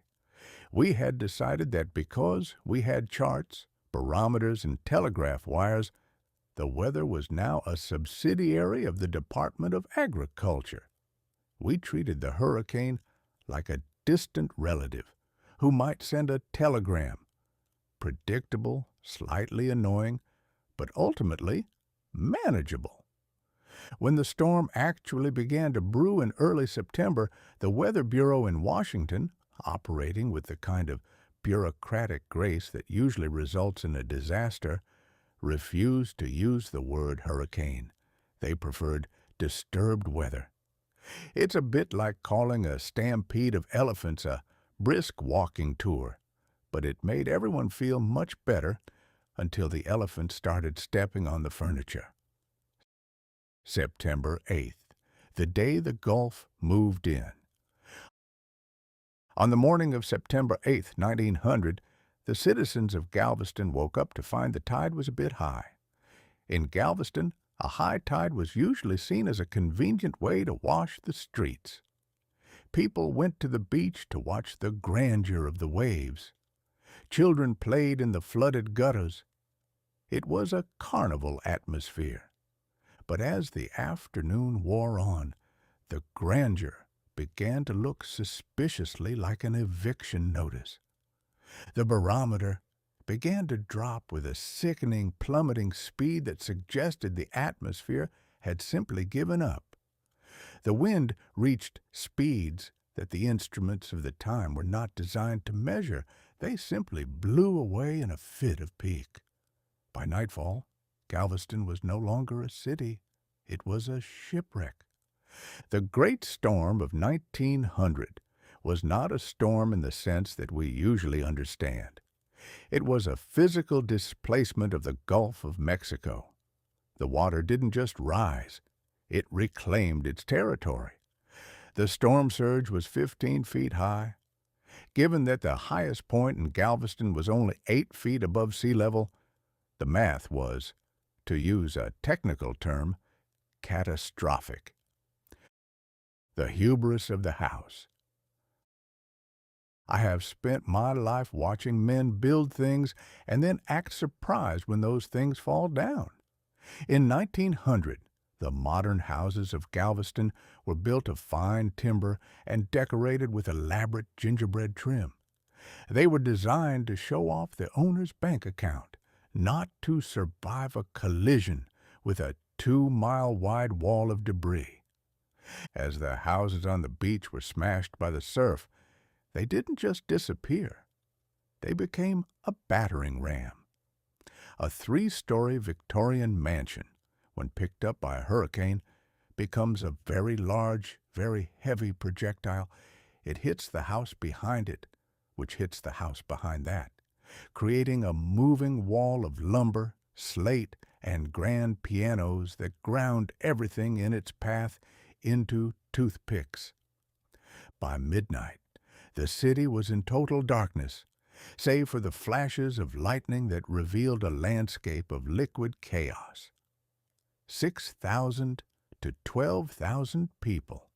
The exact number will never be known, as the 1900 census didn't account for, disappeared into the Atlantic, lost their lives in a single night. It remains the deadliest natural disaster in American history. The aftermath, the Great Seawall, and the lift. When the sun rose on September 9th, the Wall Street of the West looked like a giant had taken a blender to a lumber yard. The survivors didn't just find their homes gone. They found the very geography of their lives erased. But did we learn our lesson? Did we say, perhaps building a metropolis on a pile of shifting sand in a hurricane zone is a bit like playing leapfrog with a unicorn? Of course not. We are Americans. We don't retreat. We re-engineer. The response to the Galveston hurricane was perhaps the most 1900 event imaginable. We decided that if the island was too low, we would simply pick the whole thing up. The seawall. We built a concrete wall 17 feet high and 10 miles long. We told the ocean, "You got a lucky punch in last time, but try it now." The grade raising. This was the truly insane part. We decided to raise the entire city. We used jack crews to lift over 2,000 buildings, including churches, hotels, and massive brick houses, and then pumped millions of tons of sand underneath them. It was a staggering feat of steel and steam logic. We spent years walking on elevated boardwalks while the city beneath us was filled with sludge. We literally lifted our civilization out of the mud because we refused to admit that the ocean held the mortgage. The 1969 retrospective, The Illusion of Control. Looking back from 1969, I see the Galveston hurricane as the moment the 20th century received its first slap from reality. In '69, we have satellites that can track a hurricane from space. We can see the disturbed weather before it even leaves the coast of Africa. We feel safe because we have more data. But as I watched the moon landing, I couldn't help but notice that while we can put a man on a crater, we still can't stop a cloud from raining. The people of 1900 believed that their progress made them invincible. They believed that Isaac Klein's barometer was a shield. We believe that our computers are a shield. But the lesson of Galveston is that nature doesn't read our articles. Nature doesn't care about our Wall Streets, and nature is never civilized. We built the seawall, and it has held, mostly. But every time the wind picks up and the Gulf begins to growl, the people of Galveston are reminded that they are living on borrowed time and borrowed sand.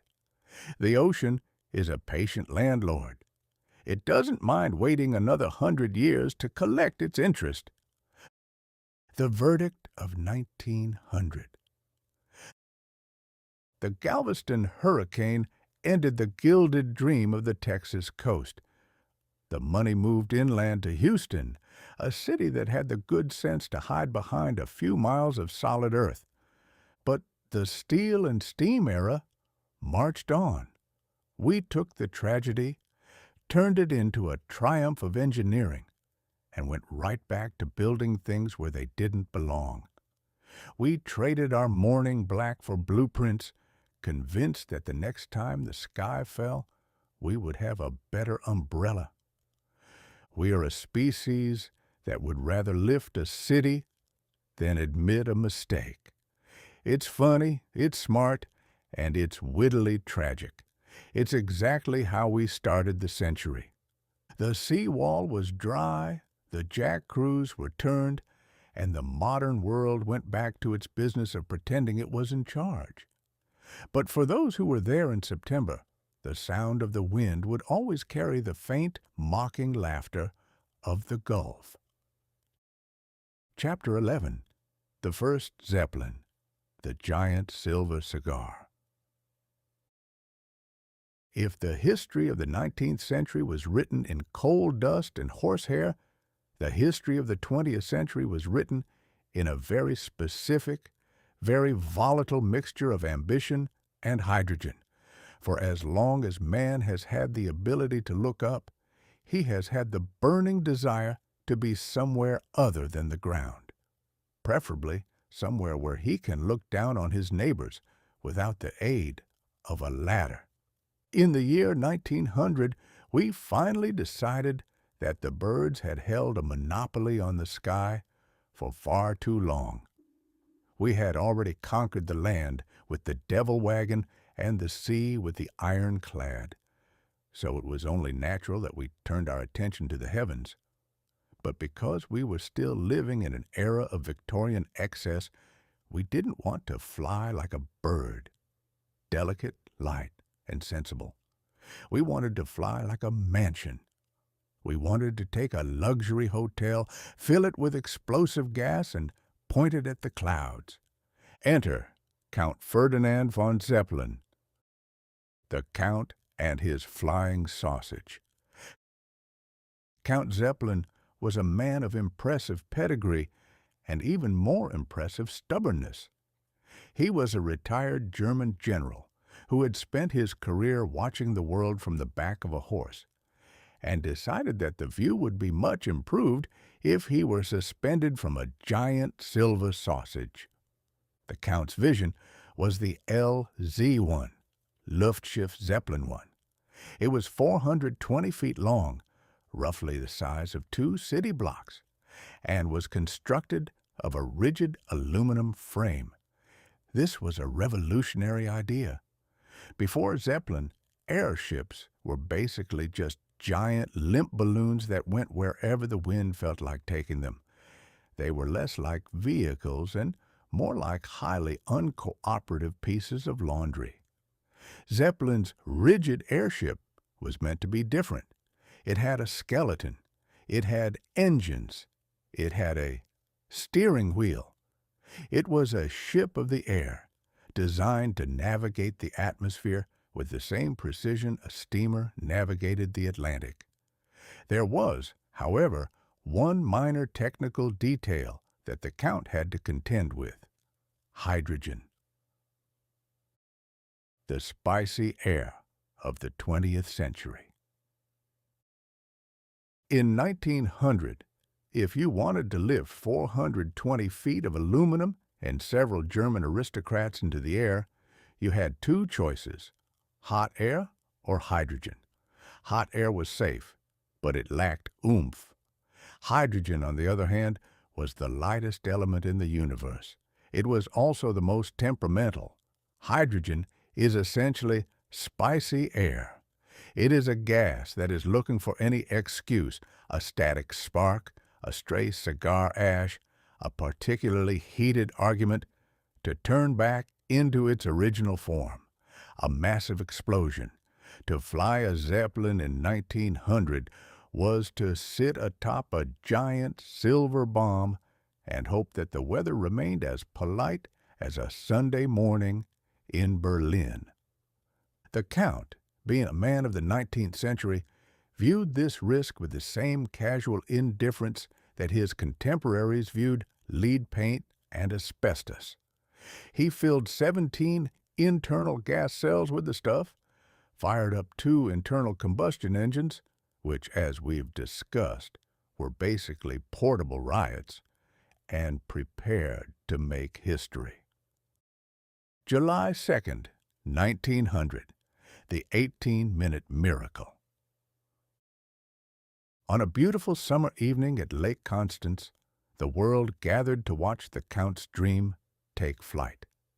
The LZ-1 was towed out of its floating hangar, a building that looked like a giant shoebox on the water, and the engines were started.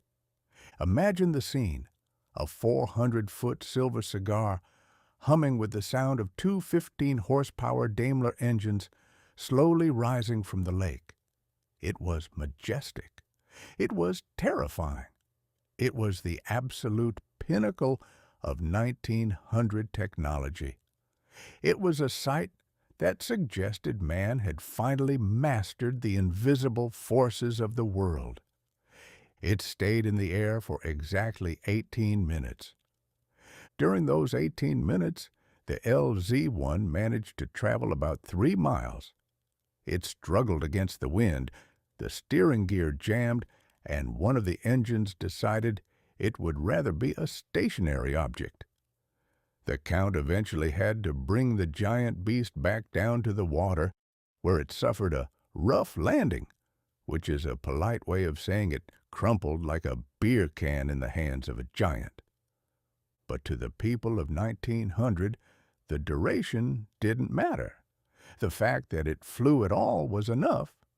We had proven that we could build a structure of steel, well, aluminum, and make it float. We had moved the double O on the odometer of the sky. The Zeppelin as a metaphor for hubris. The Zeppelin was the ultimate 1900 invention because it was grand, expensive, and fundamentally flawed. It represented the era's belief that size was a substitute for safety. We didn't want a small, efficient airplane that would have to wait for two bicycle mechanics from Ohio in 1903. We wanted a sky empire. We spent the next 30 years perfecting the Zeppelin. We turned them into luxury liners with dining rooms, smoking lounges. Yes, people smoked on hydrogen balloons. The 20th century was a different time. And sleeping quarters. We used them to drop bombs on London in the Great War, proving that the spark of the new century could be delivered by a silver cigar. But the Zeppelin was always a ghost of the past, trying to live in the future. It was too slow for the era of the jet, too fragile for the era of the storm, and too flammable for the era of common sense. It ended, as we all know, in a field in New Jersey in 1937, with a radio announcer crying into his microphone. But in 1900, the Hindenburg was a tragedy that hadn't happened yet. In 1900, the Zeppelin was pure, unadulterated hope.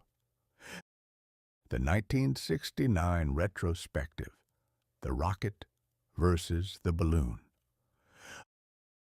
Looking back from 1969, I can't help but draw a line from Count Zeppelin to Wernher von Braun. In '69, we sat atop a 300-foot-tall Saturn V rocket. It, too, was a giant cigar.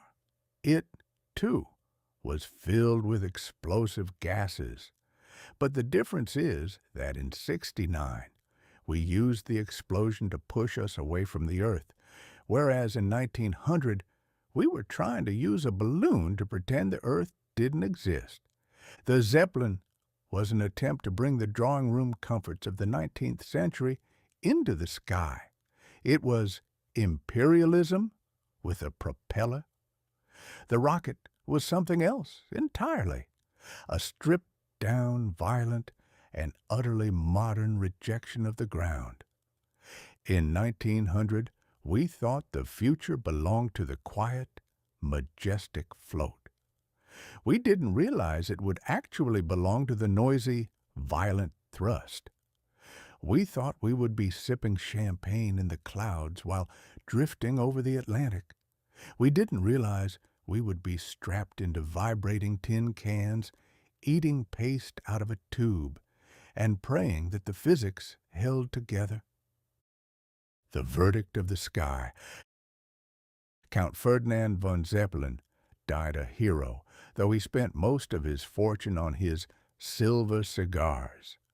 He gave the 20th century its first taste of the high life, and he reminded us that if you're going to fail, you should do it in the most spectacular 400-foot-long way possible. The LZ-1 was a failure of engineering, but a triumph of the imagination. It told the world that the sky was no longer a ceiling, it was a hallway. And although we would eventually trade our gas bags for wings, we would never lose that 1900 desire to be the biggest thing in the air. The silver cigar had landed, the aluminum was dented, and the Count was already looking for more investors. The world was looking up, but it was about to be distracted by something much smaller, much cheaper. and much more permanent, the ability to take its own picture. Chapter 12. The Kodak Brownie, Photography for the Masses. For the better part of the 19th century, having your photograph taken was an ordeal that ranked somewhere between a root canal and a deposition in terms of sheer unadulterated misery. It was a ritual of stillness that required the patience of a saint and the skeletal rigidity of a marble bust. If you wanted to be captured for posterity in 1880, you had to visit a professional studio that smelled like a medieval apothecary's basement. You were placed in a head brace, a literal iron clamp designed to keep your skull from vibrating, and told to look natural while staring into a lens for several minutes. The resulting image usually depicted a man who looked like he had just been told his house was on fire, but was legally forbidden from leaving his chair. It was a solemn, expensive, and chemical-heavy process that ensured only the wealthy and the very patient would ever be remembered by their grandchildren. But in February 1900, a man named George Eastman decided that the world didn't have nearly enough pictures of people looking blurry, squinty, and profoundly mediocre. He released the Kodak Brownie, and in doing so, he committed the greatest crime against human privacy since the invention of the window. The $1 Revolution. The Kodak Brownie was not a piece of fine machinery. It was a cardboard box. It had a simple lens, a shutter that went click, and a price tag of exactly $1. For the price of a decent steak dinner, any idiot with a thumb could now capture a slice of time. Eastman's slogan was as brilliant as it was ominous. You press the button, we do the rest. It was the ultimate promise of the new century, the outsourcing of effort. You didn't need to understand optics. You didn't need to know how to mix silver nitrates in a darkroom. You just had to be capable of pointing a box at something and not falling over. The name Brownie was stolen from the popular illustrations of Palmer Cox. Tiny, mischievous sprites that supposedly did helpful chores while humans slept. It was a marketing masterstroke. It made the camera seem like a toy, a friendly little companion for the nursery. But what Eastman had actually placed in the hands of the public was a weapon of mass documentation. The birth of the snapshot. Before 1900, photography was an occasion. After 1900, it became a habit.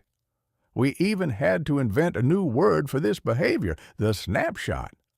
The term was originally a hunting expression, referring to a shot fired quickly without deliberate aim.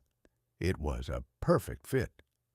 Suddenly, the world was filled with Kodak fiends, amateur photographers who prowled the streets, snapping pictures of people eating, people sleeping, and people generally behaving in ways that were never meant to be preserved in silver halide. The snapshot was the death of the noble portrait. In the 1800s, you posed as the person you wished to be, a pillar of the community, a stoic mother, a dignified scholar. In 1900, the Brownie caught you as you were, usually with your mouth half open, wearing a hat that had seen better days, and looking remarkably like a person who didn't know they were being watched. We had traded the truth of the soul for the fact of the moment. We decided that a blurry, poorly lit image of a picnic was more valuable than a curated piece of art, simply because it was real. It was the birth of the 20th century's obsession with authenticity, which is usually just a fancy word for unflattering. the privacy panic. Beware the box. You cannot imagine the terror the brownies struck into the hearts of the dignified. In 1900, the idea that a stranger could walk up to you on a beach, click a box, and then own a permanent record of you in your bathing suit, which at the time involved enough wool to clothe a small village, was considered an outrage. There were calls for anti-Kodak laws. Some beaches banned the boxes entirely. People worried that the snapshot would lead to the total collapse of Victorian morality. After all, if you knew that any moment of your life could be captured and shown to your mother-in-law, how could you ever truly relax? The brownie didn't just document the world, it changed how we behaved in it. We began to perform for the lens. We started to pose even when we were supposed to be candid. We began to look at our lives not as a series of experiences to be lived, but as a series of views to be captured. The 1900s gave us the ability to see ourselves as others saw us, and we haven't stopped checking our reflections in the black mirror of the lens since. The selfie in its infancy. While the word wouldn't be coined for another century, the selfie was born in 1900. With the brownie, young people realized that if they stood very still in front of a mirror, or if they perched the box on a fence and pulled the string, they could document their own existence without the help of a professional. I've seen these early self-portraits. They are hauntingly familiar. They feature the same awkward angles, the same self-conscious pouts, and the same desperate desire to say, "I was here, and I looked fairly decent on this particular Tuesday." The only difference is that in 1900, you had to wait 2 weeks for the film to be developed by mail before you could realize that you'd accidentally cut off the top of your own head. The 1969 retrospective, From the Brownie to the Hasselblad. Looking back from 1969, where we have documented the moon in high-definition glory, I can see the brownie as the humble ancestor of the space race. When Neil Armstrong stood on the lunar surface, he was carrying a Hasselblad camera, a piece of precision engineering that cost more than a Victorian mansion. But the impulse was exactly the same as the man with the $1 cardboard box in 1900. We went to the moon, and the first thing we did was take a picture of our own footprint. We wanted proof. We wanted to say to the universe, we were here, and here is a snapshot to prove it. The brownie taught us that a thing hasn't truly happened until it has been photographed. It gave every human the power to turn their own life into a museum of mediocrity. In 1900, we were fascinated by the fact that we could capture a birthday party. By 1969, we were bored by the fact that we could capture a moon landing. We have become a species of voyeurs, staring at the world through a viewfinder, convinced that the capture is more important than the event. The verdict of the lens. George Eastman became one of the richest men in the world by selling us the ability to annoy our descendants. He realized that the average human being has a bottomless appetite for their own image. He gave us the spark of the visual record, and in doing so, he ensured that the 20th century would be the most documented, most photographed, and most vanity-soaked 100 years in human history. The brownie was a toy that changed the soul. It taught us that the world was something to be collected. It taught us that our faces were assets.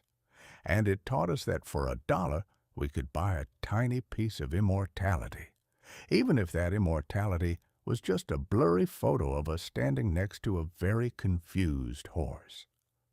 The cardboard shutter clicked, the film advanced, and the 19th century's privacy was gone forever. The world was now a gallery, and everyone was a curator.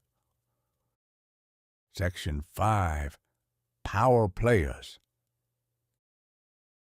Chapter 13. McKinley versus Bryan, the gold standard. In the year 1900, the American people were asked to perform a task that has historically proven to be beyond the intellectual capacity of most primates. They were asked to care deeply about the chemical composition of their pocket change.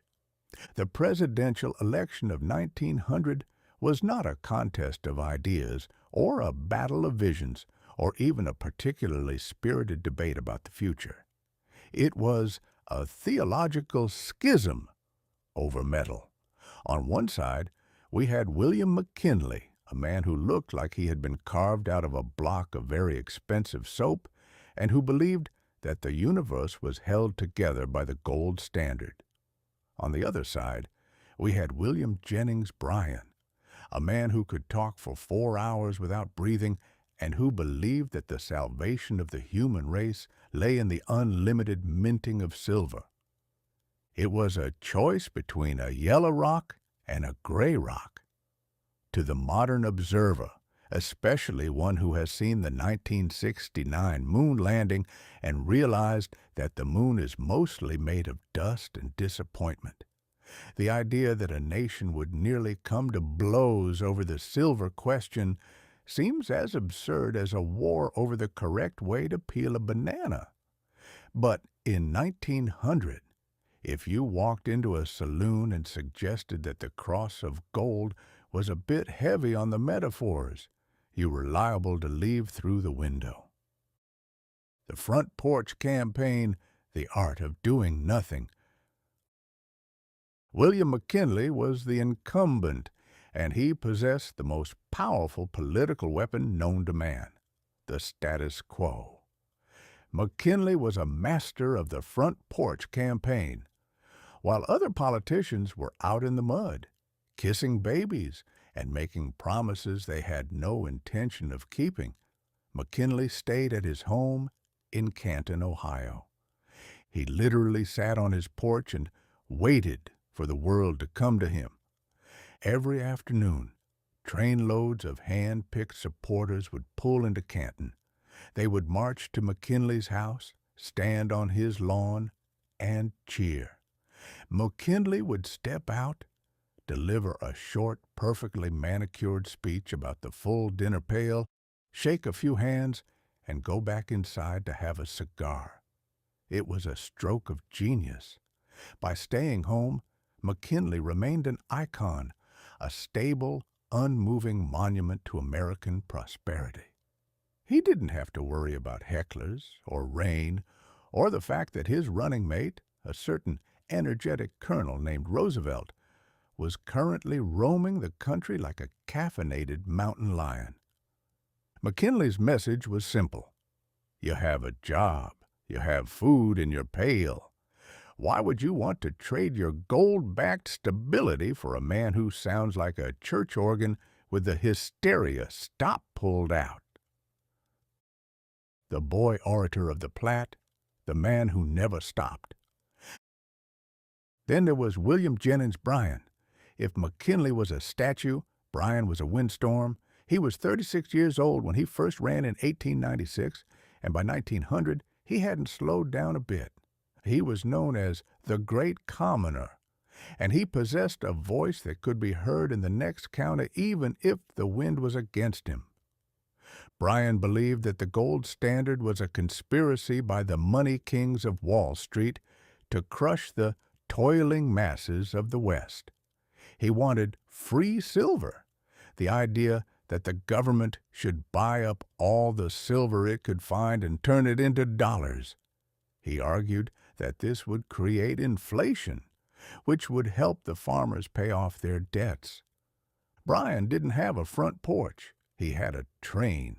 He traveled 18,000 miles, gave hundreds of speeches, and drank enough lemonade to float a battleship.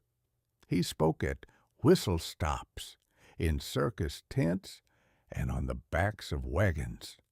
He was the first modern campaigner, a man who understood that if you say the same thing loud enough and often enough, people will eventually start to believe that they understood what you meant in the first place.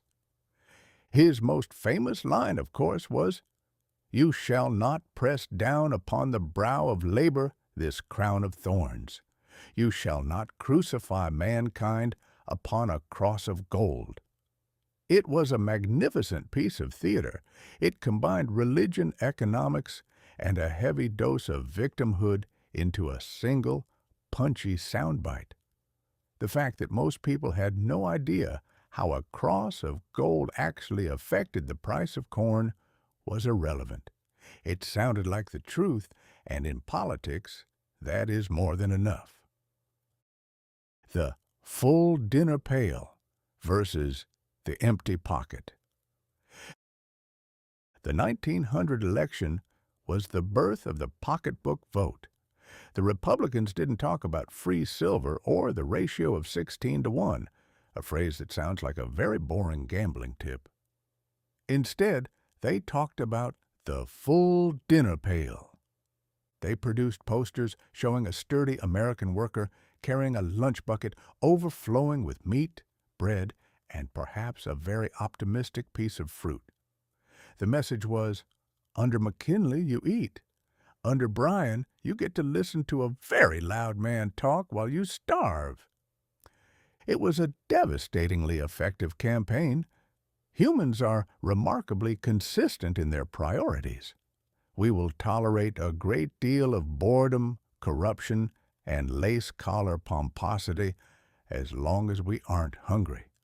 McKinley represented the spark of industry, the humming factories, the smoking chimneys, and the reliable, if somewhat dull sound of a gold coin hitting a mahogany counter. Bryan represented the spark of revolution, exciting, bright, and likely to burn the house down if left unattended. The 1969 retrospective, The Death of the Shiny Rock. Looking back from 1969, where we have successfully uncoupled our money from anything resembling reality, the 1900 debate looks like a fight between two men arguing over which flavor of imaginary friend is more powerful.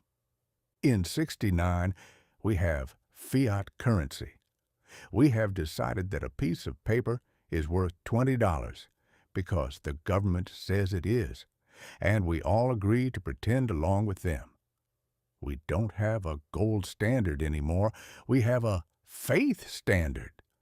We have realized that money isn't a thing. It's a shared hallucination. In 1900, however, they still believed that money had to be real. They believed that if you couldn't trade your paper for a piece of yellow metal, then the paper was a lie. They hadn't yet grasped the ultimate 20th century truth. Everything is a lie, but as long as we all use the same lie, the trains run on time. Bryan was a visionary who was half a century too early. He understood that the money supply needed to be flexible. McKinley was a conservative who was exactly on time. He understood that people are terrified of flexibility. They want their money to feel like a rock, heavy, cold, and unchanging. The verdict of the polls.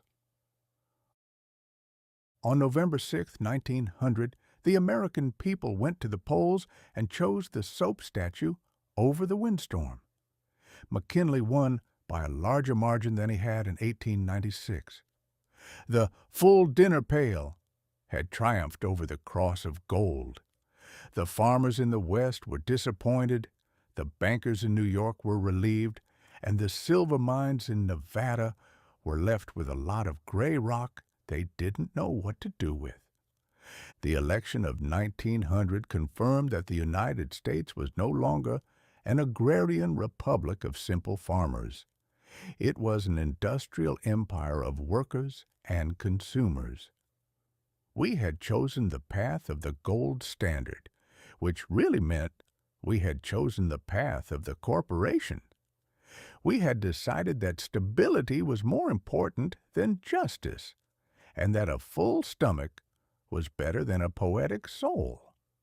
But there was a hidden variable in the equation. To balance the ticket and appease the noisy reformers, the Republicans had nominated a young, boisterous, and utterly uncontrollable vice president. They thought that by putting Theodore Roosevelt in the vice presidency, they were shelving him, putting him in a decorative corner where he couldn't do any harm. They didn't realize that they had just placed a stick of dynamite underneath the front porch.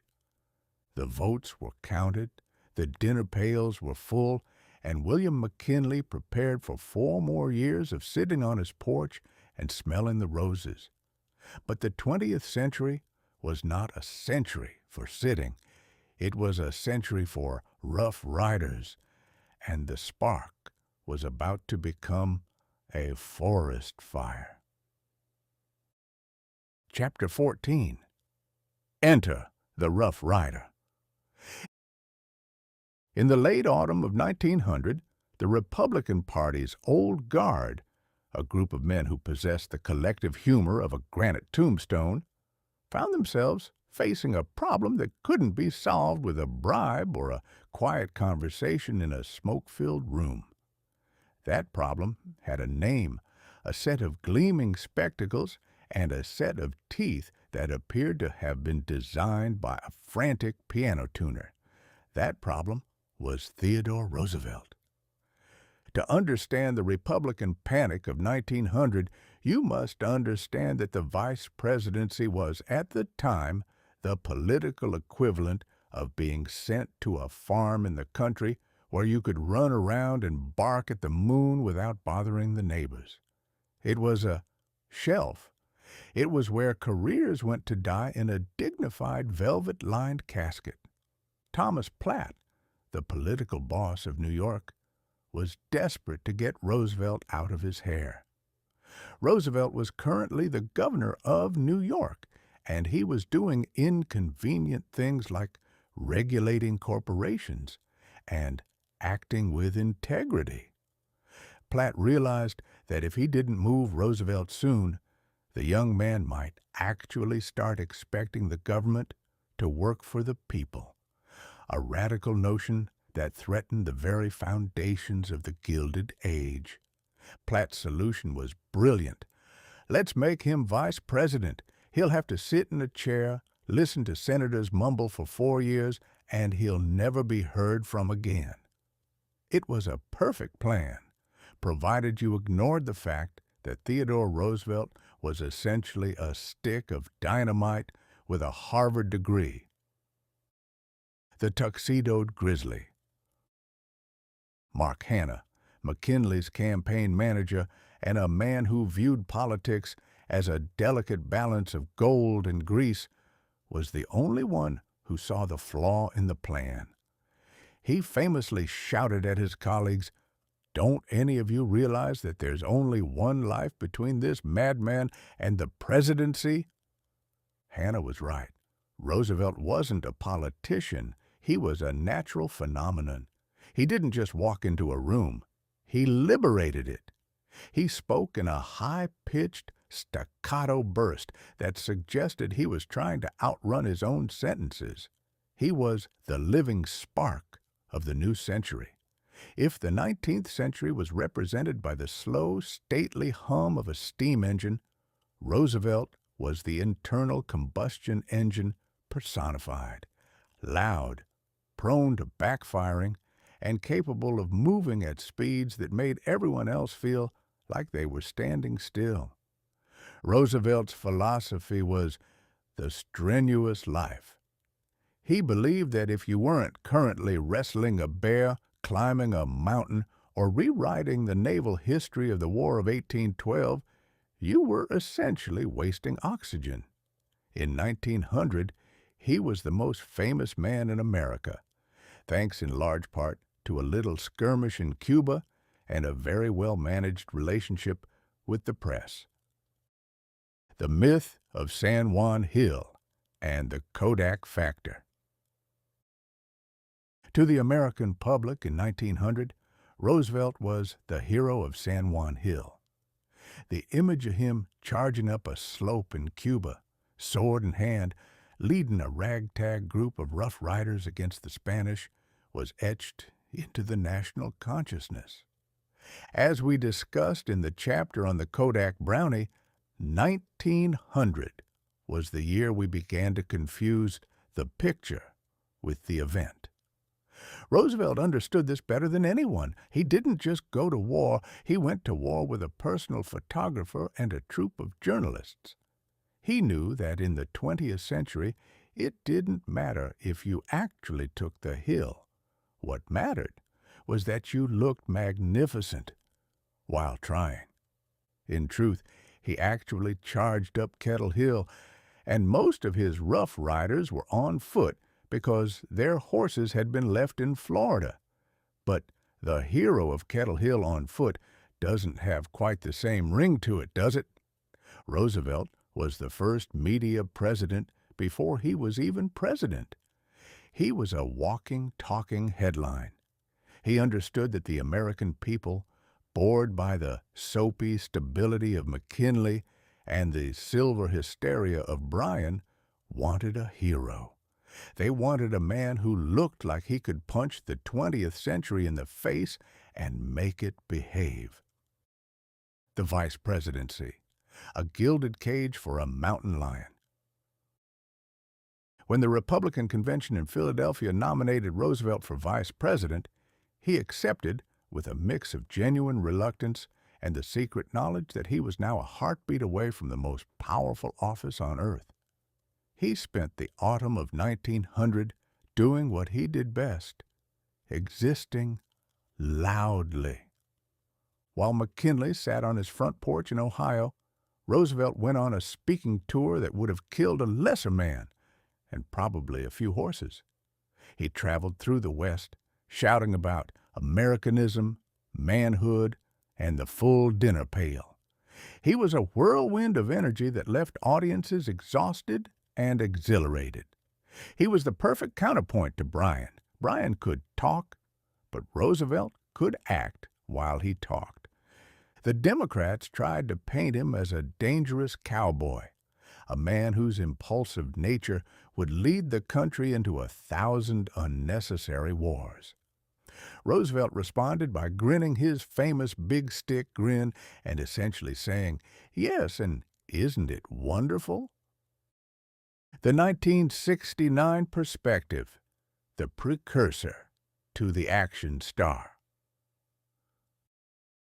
Looking back from 1969, where our leaders have become increasingly polished, managed, and televised, the Roosevelt of 1900 looks like a visitor from a different planet. In '69, we have the cool of a John F. Kennedy, or the calculated calm of a Richard Nixon. We have leaders who are afraid to have a hair out of place. Roosevelt, by contrast, was pure, unrefined heat. He was the precursor to the modern action star politician. He realized that the presidency wasn't just a job for an administrator, it was a role for a protagonist. He was the first president to realize that the White House was a bully pulpit, a stage from which he could preach his gospel of energy and reform. In 1969, we went to the moon because we felt we had to. It was a national imperative of the Cold War, but if Roosevelt had been alive in 1969, he wouldn't have just sent a rocket.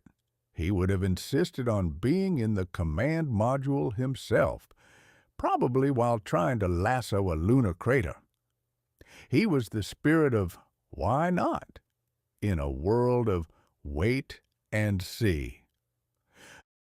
The foreshadowing of the 20th century presidency. As the votes came in on that November night in 1900 and the McKinley-Roosevelt ticket swept to victory, the old guard breathed a sigh of relief. They thought they had successfully shelved the madman. They thought the next 4 years would be more of the same. High tariffs, gold coins, and quiet conversations about the price of steel. But the 20th century was listening, and the 20th century preferred Roosevelt. Roosevelt was the man who would take the spark of 1900, the electricity, the engines, the imperialism, the restlessness, and forge it into a new kind of government. He was the man who would tell the robber barons that they didn't own the country and tell the rest of the world that America was no longer a quiet observer in the balcony of history. Mark Hanna's warning was the most prophetic thing said in the entire year of 1900. There was indeed only one life between the madman and the presidency, and as the year drew to a close, that life, William McKinley, was enjoying the sunshine of a second term, unaware that the century of the spark was about to become the century of the Rough Rider. The verdict of the mustache. Theodore Roosevelt entered the vice presidency with a smile that contained more teeth than a shark convention. He was ready to sit quietly in the corner, provided the corner was located in the middle of a hurricane. The 19th century was officially over, not because the calendar said so, but because a man with a big stick and a bigger ego was now standing in the wings. The odometer of fate had clicked. The full dinner pail was secured, and the Rough Rider was waiting for his cue. Chapter 15. The Gilded Age's Last Gasp. By the year 1900, the United States was less a land of the free and more a wholly owned subsidiary of a few gentlemen in New York and Pittsburgh. We were living in the sunset of the Gilded Age, a period of history named for the fact that if you plated a lump of coal in enough 14-karat gold, people would eventually stop asking why the house smelled like sulfur. It was an era of magnificent, towering contradictions. On one hand, we were building libraries and universities with the frantic energy of men trying to bribe St. Peter at the pearly gates. On the other, we were paying grown men 30 cents a day to crawl into the bowels of the earth and pull out the fuel for our progress. At the top of this precarious heap sat two men who had successfully turned the American dream into a private club with a very high initiation fee, Andrew Carnegie and John D. Rockefeller. In 1900, these two were counting their pennies, except their pennies were made of the blood, sweat, and missing fingers of half the continent. They were the architects of the modern world, the men who provided the steel for our skeletons and the oil for our veins, and they were currently engaged in a polite, high-stakes competition to see who could die with the most moral rectitude after a lifetime of professional ruthlessness. The gospel of wealth and the guilt of steel. Andrew Carnegie was a small, white-bearded Scotsman who possessed the peculiar talent of being able to quote poetry while simultaneously crushing a union. He was the Steel King, a man who had transformed the American landscape into a forest of smokestacks. By 1900, Carnegie Steel was producing more metal than the entire British Empire, a feat that made the Queen very grumpy, and the city of Pittsburgh perpetually invisible behind a curtain of soot. But Carnegie was suffering from a terminal case of legacy anxiety. In 1889, he had published The Gospel of Wealth, in which he famously declared that the man who dies thus rich dies disgraced. This was a shocking statement for a man who owned most of Pennsylvania. Imagine the scene. Carnegie sits in his mansion, surrounded by enough velvet to muffle a cannon blast, worrying that God might have a few pointed questions about the Homestead Strike of 1892. His solution was to spend the year 1900 giving away money as if it were on fire. He began dotting the landscape with Carnegie libraries, temples of knowledge that allowed the working man to read about the greatness of Andrew Carnegie during the 4 hours a week he wasn't working in a Carnegie mill. It was a brilliant maneuver. He realized that the 20th century wouldn't remember the man who cut wages. It would remember the man who provided the books. He was the first billionaire to realize that philanthropy is just the premium version of public relations. He spent the last gasp of the Gilded Age trying to wash the iron filings off his soul with a fountain of ink. The octopus in a Sunday suit. Then there was John D. Rockefeller. If Carnegie was a firebrand, Rockefeller was a refrigerator. He was the head of Standard Oil, a corporation that functioned with the quiet, efficient lethality of a boa constrictor. By 1900, Rockefeller controlled 90% of the oil in America. He didn't just own the oil, he owned the pipes, the wagons, the barrels, and quite possibly the sunlight itself, though he hadn't figured out how to tax it yet. Rockefeller was a man of deep, terrifyingly literal faith.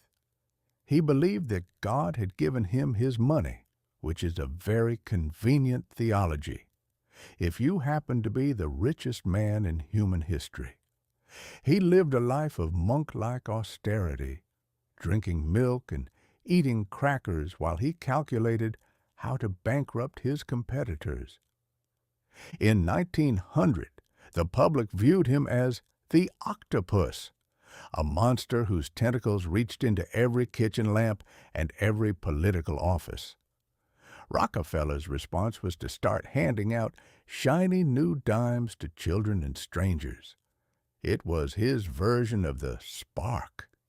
He figured that if he gave you a 10-cent piece, you might forget that he had just raised the price of kerosene by 2 cents. He was the last gasp of the old-fashioned monopoly. He couldn't understand why the muckrakers, those pesky journalists like Ida Tarbell, were so upset.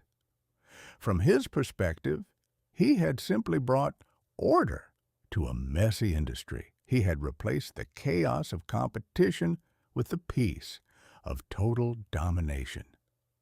He was the ultimate 1900 power player, a man who looked like a tidy mummy, but who held the world's thermostat in his hand. The sale of the century, 1901 foreshadowing. As 1900 drew to a close, Carnegie was preparing for the ultimate exit. He was in negotiations with J.P. Morgan, a man whose nose was as legendary as his bank account, to sell Carnegie Steel. Morgan was the Jupiter of Wall Street, a man who didn't just play the market, he was the market. Morgan wanted to combine Carnegie Steel with several other companies to create U.S. Steel, the world's first billion-dollar corporation.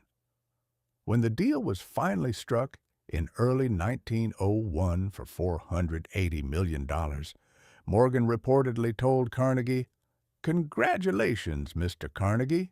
You are now the richest man in the world." Carnegie's response was to go back to giving away libraries.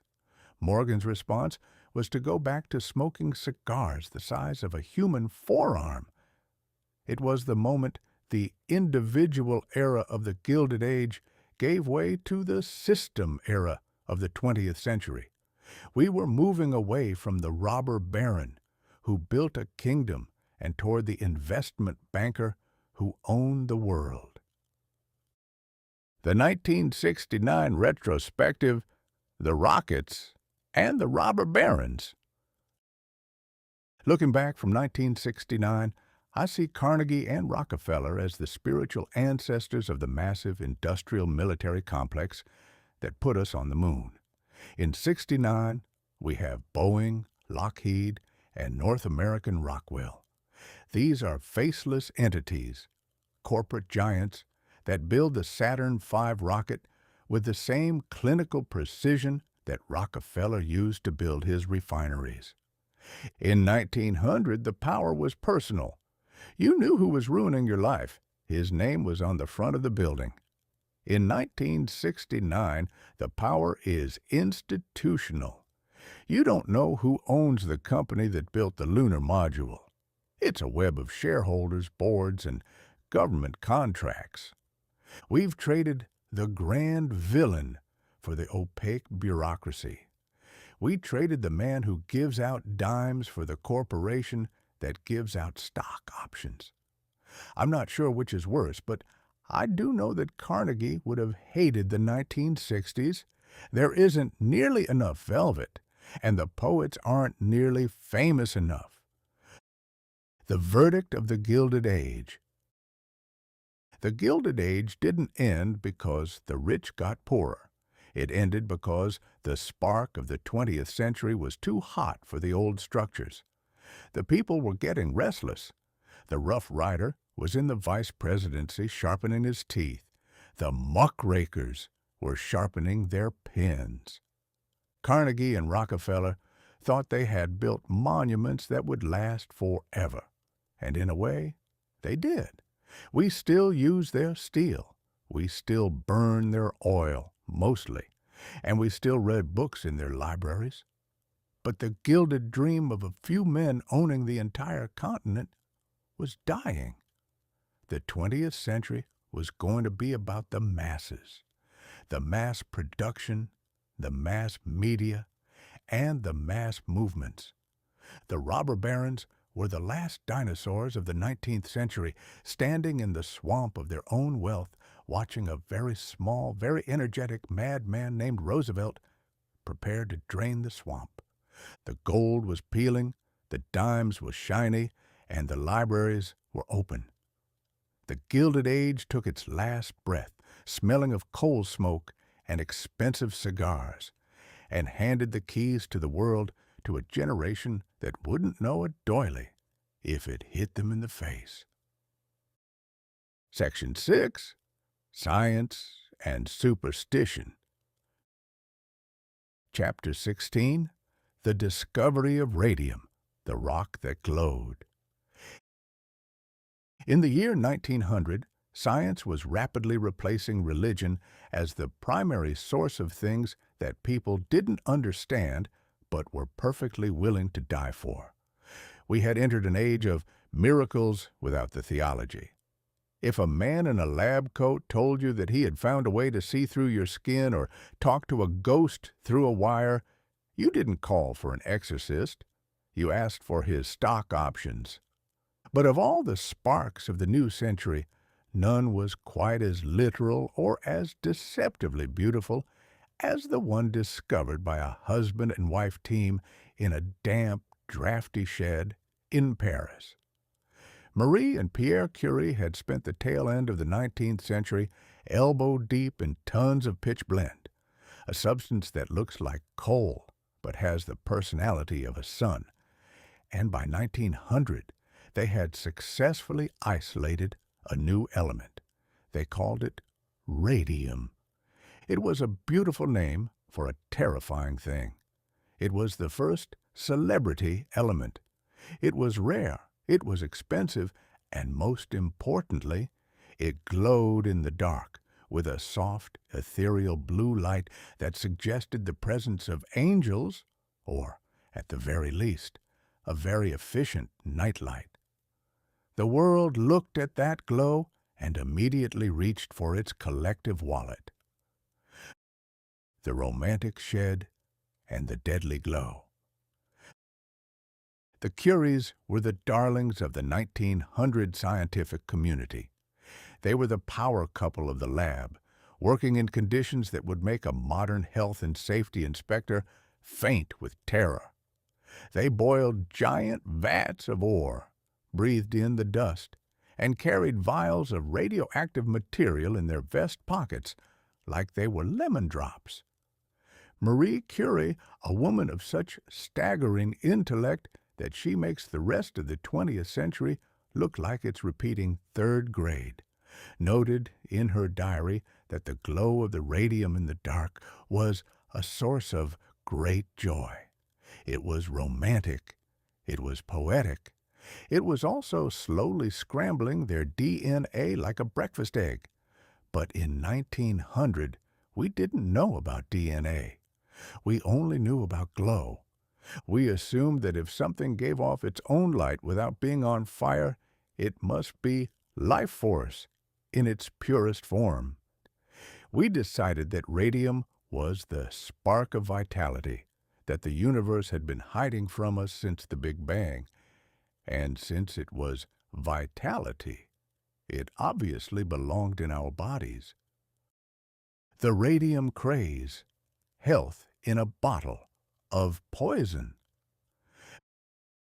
Between 1900 and 1920, the world went radium mad. If you had a problem, gout, blindness, a stubborn case of the blues, or a husband who wouldn't stop talking about the gold standard, the solution was radium. We didn't just study it, we consumed it. We entered an era of radioactive consumerism that makes the 1969 obsession with plastic look positively healthy.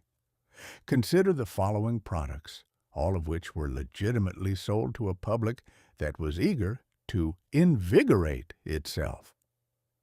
Radithor, a popular tonic that was essentially distilled water with a side of radiation. It was marketed as perpetual sunshine, and people drank it by the case until their internal organs began to protest in the form of falling out. Radium toothpaste, for that winning smile that can be seen from space. It promised to whiten teeth by literally bleaching the enamel away with atomic energy. Radium chocolate, because nothing says luxury like a candy bar that is actively decaying on a molecular level. Radium beauty cream, guaranteed to give you a radiant complexion. It worked by irritating the skin so much that it glowed with a permanent sickly flush. We were putting a slow-motion explosion in our bath salts and our butter. We were convinced that energy was always a good thing. We didn't realize that the human body is a very delicate machine that is not designed to be energized by a substance that can burn through a lead plate. The medical folly, curing the incurable. The doctors of 1900 were particularly enthusiastic.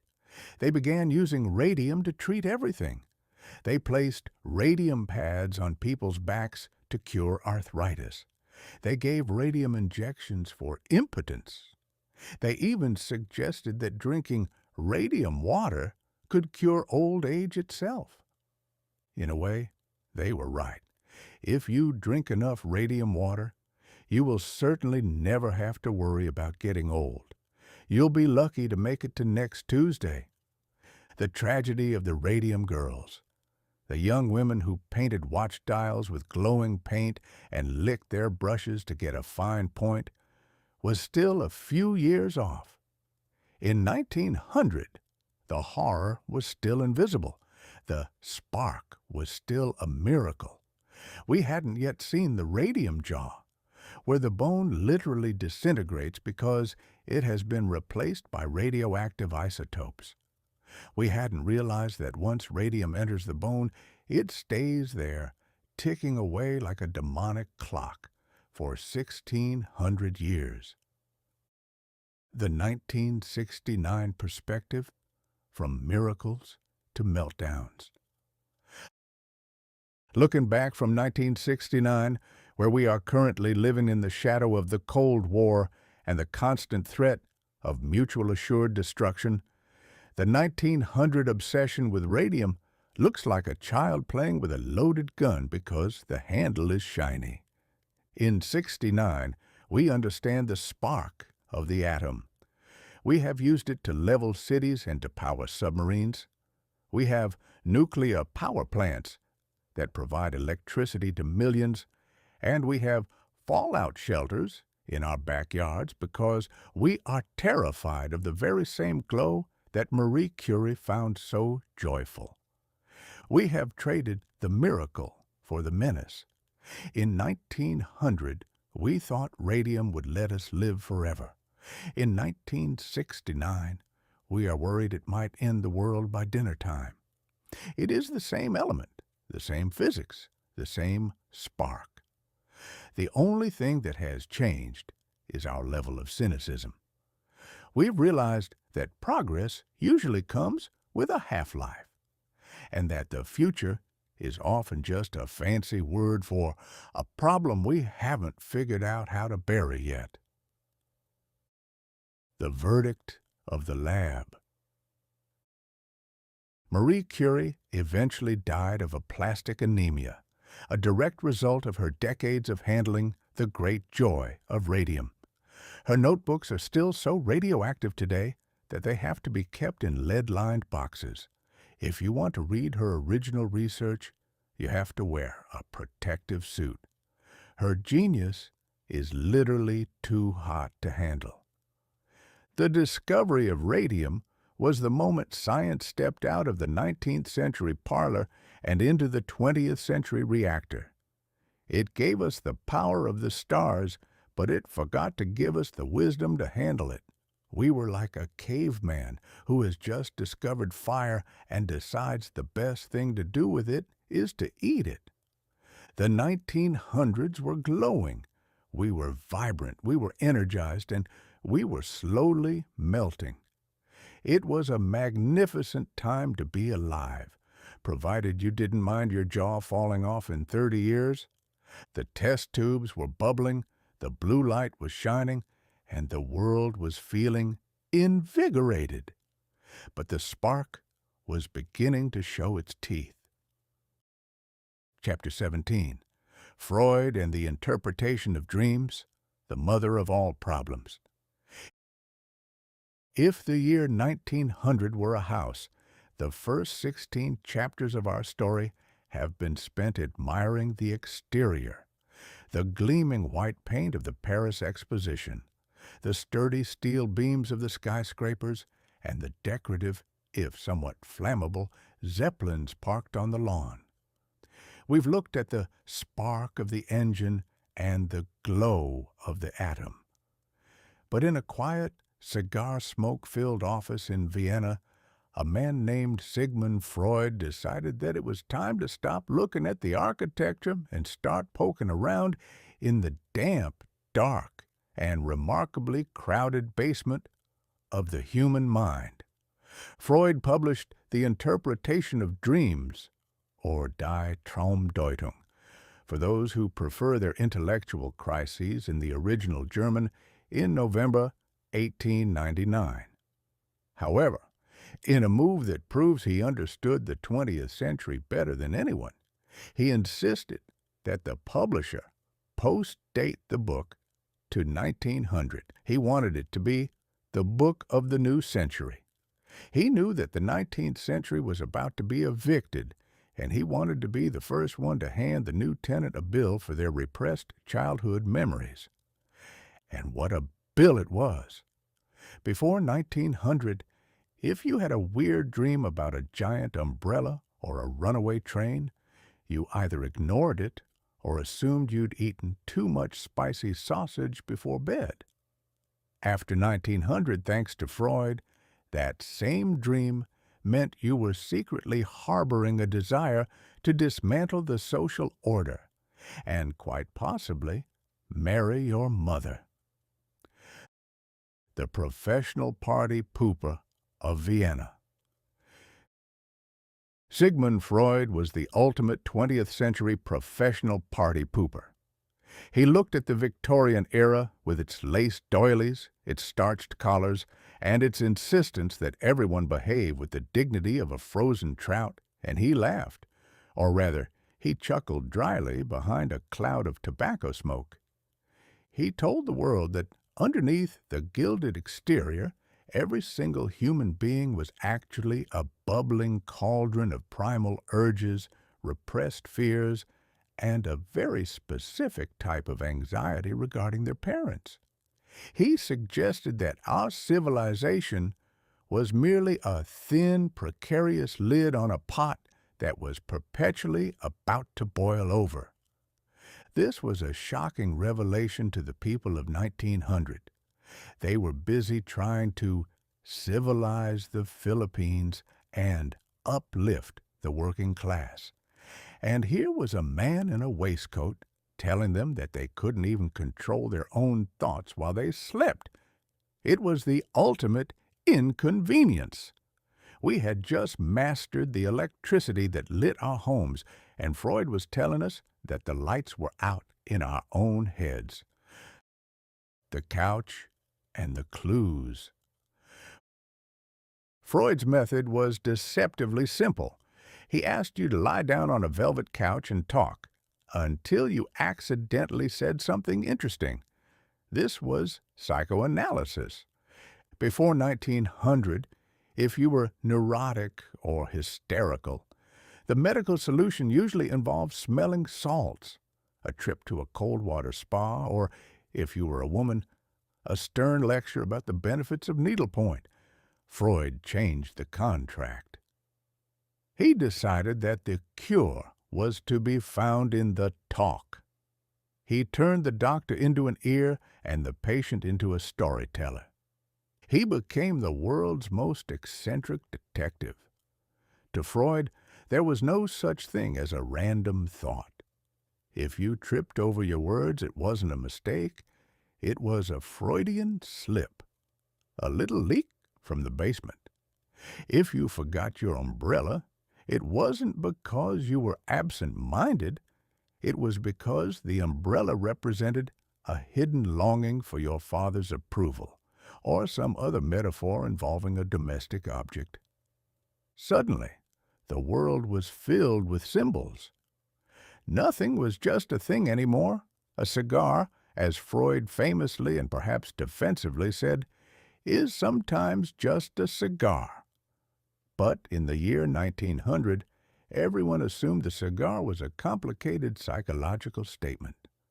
We entered an era of symbolic paranoia, where we couldn't even look at a skyscraper or a tunnel without feeling a little bit self-conscious. Wish fulfillment, the nightly theater of the absurd. The core of Freud's book was the idea that a dream is the fulfillment of a wish. He argued that when we sleep, our censor, the internal Victorian nanny who keeps us from saying what we actually think, goes on a coffee break.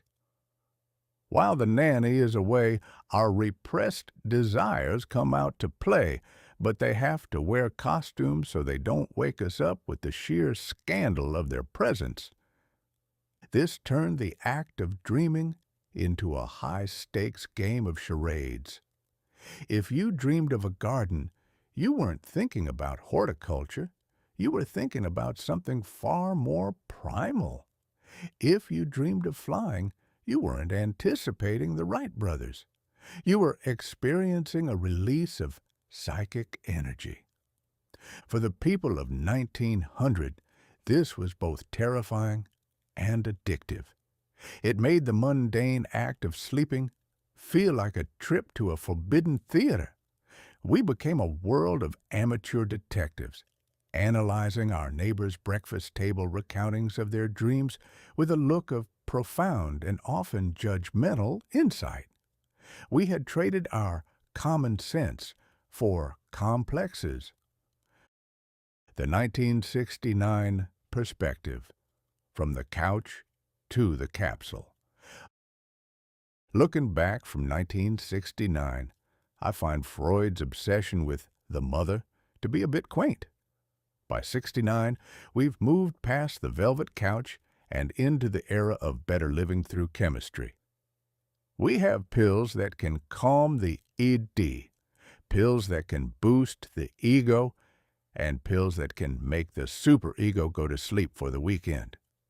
In 1900, Freud was trying to map the moon of the mind with a telescope and a cigar. By 1969, we've actually landed on the moon, and we've realized that while the landscape is impressive, the astronauts are still carrying the same baggage they had in the 1900s. Neil Armstrong might have taken a giant leap for mankind, but I'll bet you $1 he still had dreams about falling, or being naked in a classroom, or something involving his childhood in Ohio.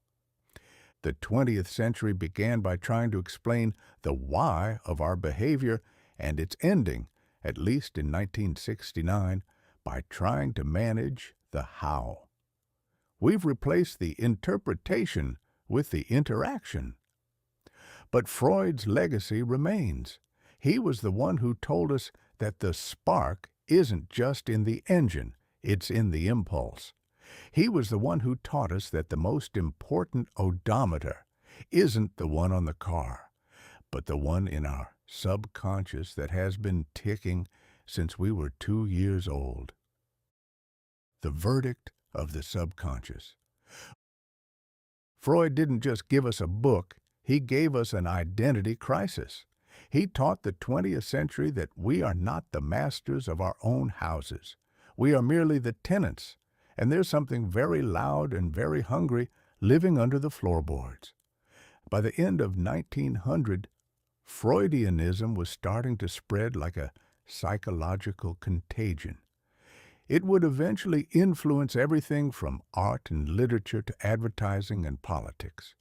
We would learn how to sell soap by appealing to repressed desires, and how to win elections by targeting the subconscious fears of the electorate. Freud made being neurotic expensive. He turned the blues into a syndrome. He ensured that for the next 100 years, no one would ever be able to have a simple, uncomplicated relationship with their mother ever again. It was a brilliant, witty, and profoundly annoying way to start a century.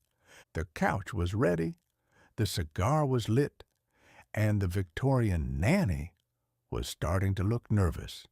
The 19th century had been about what we did. The 20th century was going to be about why we wanted to do it, and why we were so embarrassed about it afterward. Chapter 18.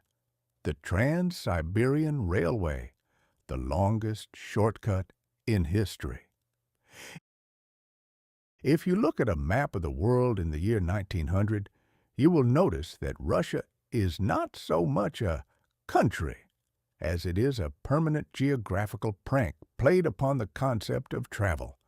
It is a vast, sprawling, frozen expanse that occupies 11 time zones, which means that when a man in St. Petersburg is sitting down to a nice breakfast of porridge and existential dread, his counterpart in Vladivostok is already 3 drinks deep into tomorrow's dinner.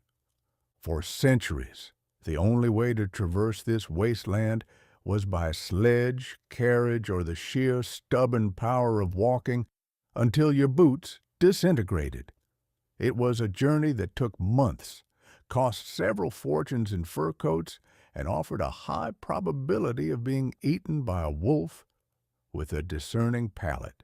But in the late 1890s, the Russian Empire decided it was time to put a belt on the continent.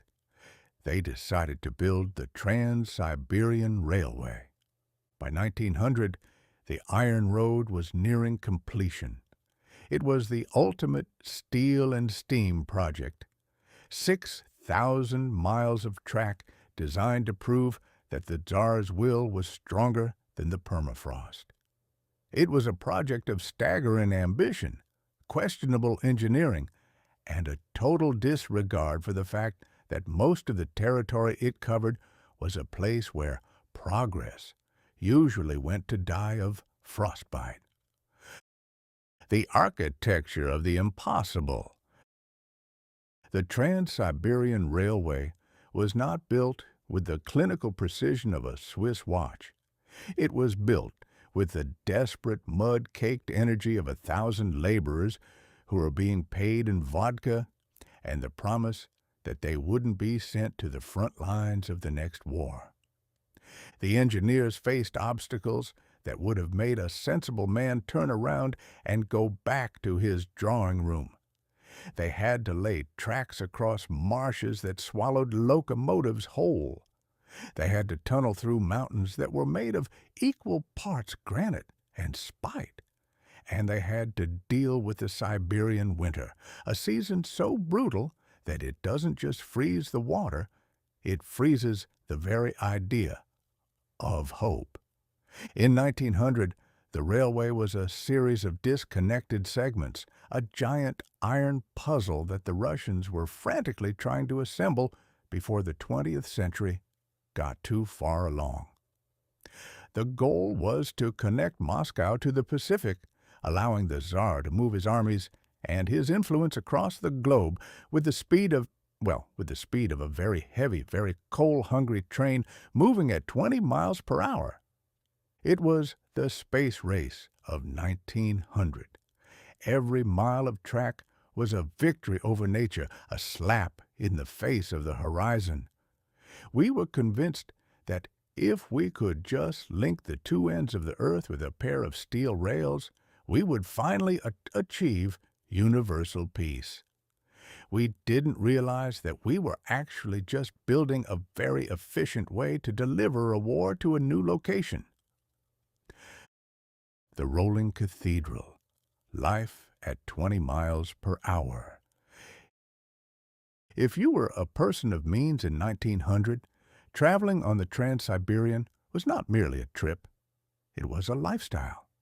The Russians, never a people to do things halfway when there's a chance for excessive decoration, designed their first-class carriages to be rolling palaces.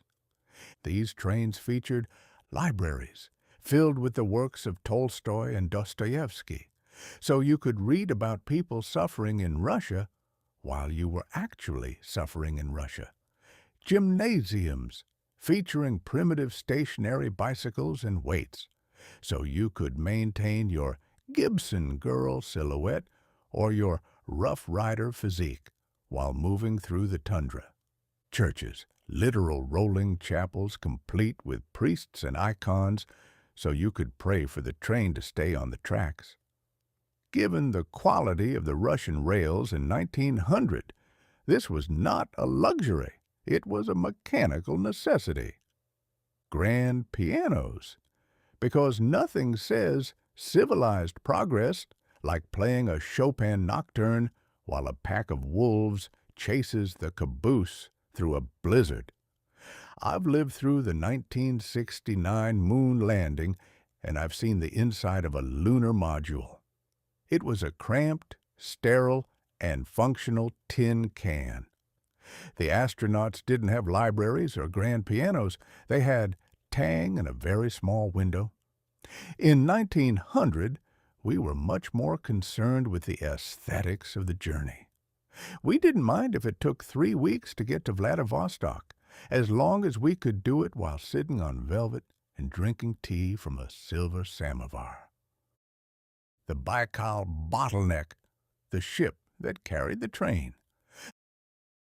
The greatest inconvenience of the Trans-Siberian in 1900 was a little thing called Lake Baikal. It is the deepest lake in the world, a massive body of water that sat right in the middle of the railway's path like a stubborn dog in a doorway. The Russians hadn't yet finished the tracks around the southern edge of the lake because the mountains there were particularly uncooperative. Their solution? They built 2 massive ice-breaking steamships, the Baikal and the Angara in England, shipped them in pieces to the middle of Siberia and reassembled them on the shore. The Baikal was designed to carry the entire train across the lake. The locomotive and the carriages would roll onto the ship, be ferried 60 miles across the water, and roll off on the other side. In the winter, when the ice was 4 feet thick, the ship would simply smash its way through. And when the ice was too thick even for the ship, in 1904, during the war with Japan, the Russians actually laid tracks directly onto the frozen surface of the lake. They used horses to pull the carriages across the ice, praying that the Odometer of Fate wouldn't choose that particular moment to click over into springtime. It was a masterpiece of steel and steam insanity, a literal leap of faith across 60 miles of frozen abyss. The psychological toll of the birch tree. The Trans-Siberian Railway offered a unique form of 20th century torture, the monotony of scale. When you spend 2 weeks on a train, looking out the window at a landscape that consists entirely of birch trees and snow, your mind begins to do strange things. You start to count the trees. You start to name the trees. You start to suspect that the trees are following the train. In 1900, we were just beginning to understand the psychological impact of high-speed travel. We were moving faster than nature intended, yet because the distances were so vast, it felt like we weren't moving at all. It was the birth of jet lag, though we called it Siberian melancholy. We had created a machine that could conquer space, but we hadn't figured out how to conquer time. We were still trapped in the 19 of the century, moving through a landscape that didn't care about our clocks or our grand pianos. The Trans-Siberian was a bridge between the old world and the new, but it was a bridge that felt like it was 3,000 miles long and made of nothing but loneliness. The 1969 retrospective, The Moon versus the Steppe. Looking back from 1969, where we can send a man to the moon in 3 days, the 3-week journey across Siberia looks like a comedy of errors. In 69, we have real-time communication. We have satellites. We have computers that can calculate a trajectory to within a few inches. The Trans-Siberian was a trajectory made of iron and sweat. It was a physical commitment to a destination. In 69, if we get bored, we can change the channel. In 1900, if you got bored on the way to Vladivostok, you had to write a 10-volume novel or learn how to play the balalaika. But the intent was the same. In 1900, the railway was our moonshot. It was our attempt to escape the limitations of our own planet. We wanted to make the world smaller, so we built a very long, very loud, and very expensive line across the biggest part of it. We wanted to civilize the wasteland, forgetting that the wasteland has a way of civilizing us, usually by teaching us exactly how small we are. The verdict of the Iron Road. By the time the railway was fully completed, it had changed the world. It had opened up the resources of the East, it had shifted the balance of power in Asia, and it had provided a very convenient way for the Tsar to lose a war to Japan in 1905. The Trans-Siberian was the ultimate spark of the Russian 20th century. It was the iron skeleton upon which the Soviet Union would eventually be built. It was a monument to human hubris, a testament to our obsession with straight lines, and a reminder that even if you build a palace on wheels, you're still just a passenger in a world that is much, much bigger than your timetable. The 1900s were moving. We were on the tracks. We had our samovars, and we were heading straight toward a destination we couldn't even see yet. The whistle blew, The wheels screeched on the frozen steel, and the birch trees began their endless mocking parade. The 19th century was vanishing in the steam behind us. Chapter 19. The Great American Patent Office, the Museum of High-Octane Delusion. If you want to understand the true, unvarnished soul of the year 1900, you must look past the battlefield in the boardroom and step into the hallowed, cluttered halls of the United States Patent Office. While the history books are busy recording the deeds of kings and the movements of armies, the Patent Office records something much more intimate: the spectacular, gear-driven madness of the common man. The turn of the century was the high-water mark of a peculiar American disease I like to call inventionism. It was a collective psychological state in which we convinced ourselves that life was fundamentally flawed because it required the use of our own muscles. We believed that any human action, no matter how simple, could be improved by the addition of a brass lever, a puff of steam, or a small controlled explosion. In 1900, we were obsessed with efficiency, but we had a very strange definition of the word. To a 1900 inventor, efficiency meant spending 3 years and a small fortune to build a machine that would save you 4 seconds of mild physical exertion. We were a nation of people trying to build a mechanical bridge to a future where we wouldn't have to lift a finger, and we were perfectly willing to lose several fingers in the process. The steam-powered hat remover, etiquette for the exhausted. The crowning jewel of the 1900 Patent Office, at least in the category of problems that didn't exist, was the automatic saluting device, more colloquially known as the steam-powered hat remover.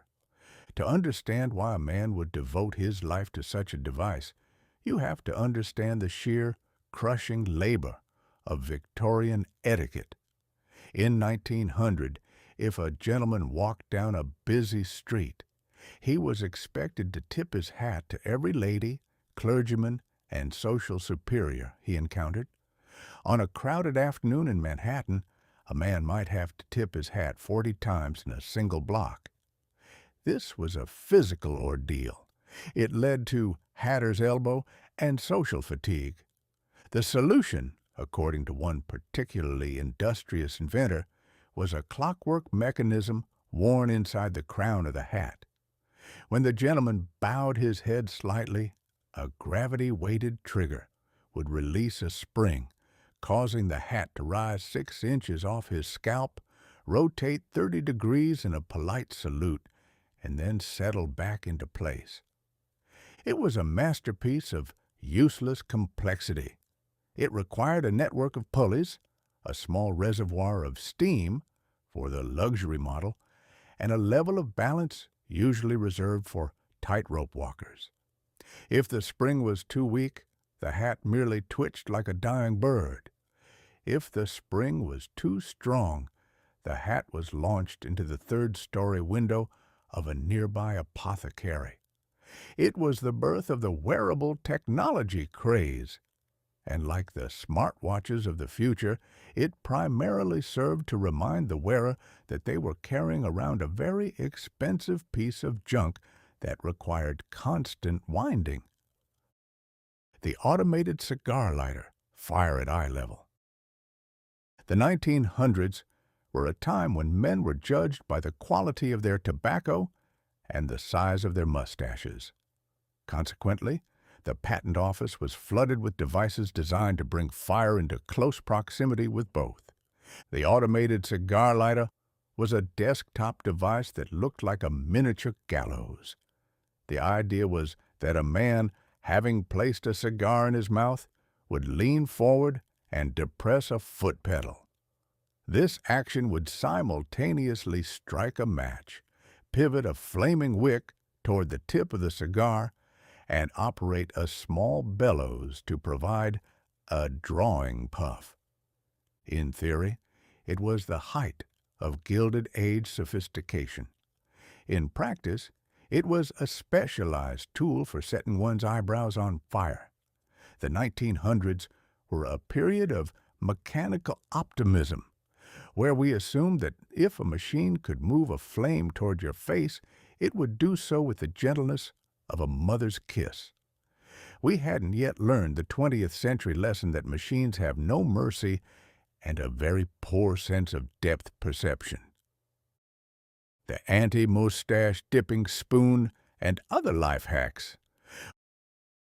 We must also spare a thought for the mustache guard. In 1900, a man's facial hair was a sprawling, waxed monument to his masculinity. However, the soup of the era was notoriously thick and treacherous. The Patent Office approved dozens of guards, metal clips that acted as a sort of levee for the upper lip, preventing the imperial or the handlebar from coming into contact with the consommé. There were even spoons with integrated fenders. It was a time when we were willing to carry a specialized piece of cutlery just to avoid the indignity of a damp mustache. And let us not forget the self-rocking cradle, powered by a massive hand-wound clockwork spring.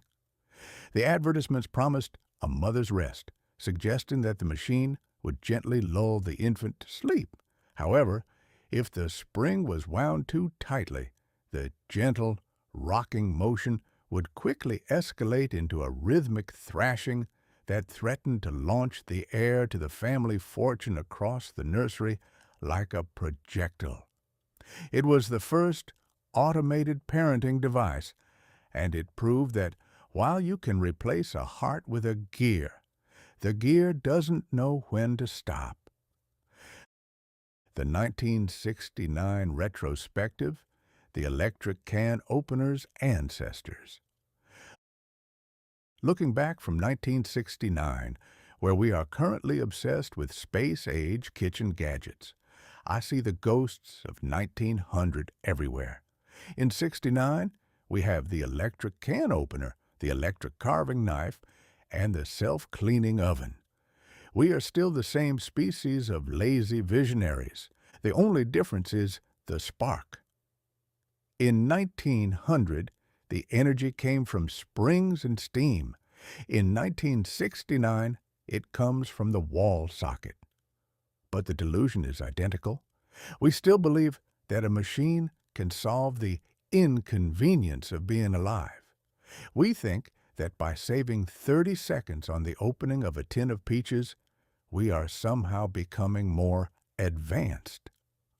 The 1900 Patent Office was just a more honest version of our own times. They didn't have plastic to hide the gears. You could see the insanity in all its brass-plated glory. You could hear the clicking and the hissing of 1,000 failed dreams. In 1969, we hide our uselessness inside sleek, avocado-colored boxes, but the steam-powered hat remover spirit is alive and well in every labor-saving device that takes 20 minutes to clean. The spark of the useless. Why do we care about the inventions that didn't make it? Because they represent the spark at its most democratic. For every Thomas Edison or Nikola Tesla, there were 10,000 men in basements trying to invent a mechanical page turner or a device for preventing the snoring of humans. These men were the true pioneers of the 20th century. They were the ones who taught us that the future wasn't going to be built by committees or governments, but by individuals with an idea and a total lack of common sense. They were the ones who paved the way for the disruption of the future. The 1900 Patent Office was a graveyard of dreams, but it was a noisy graveyard. It was a place where the century of the spark was trying to find its feet. We were stumbling toward the light, tripping over our automated cigar lighters and losing our hats to our saluting devices. But we were moving. We had traded our 19th century resignation to fate for a 20th century obsession with fixes.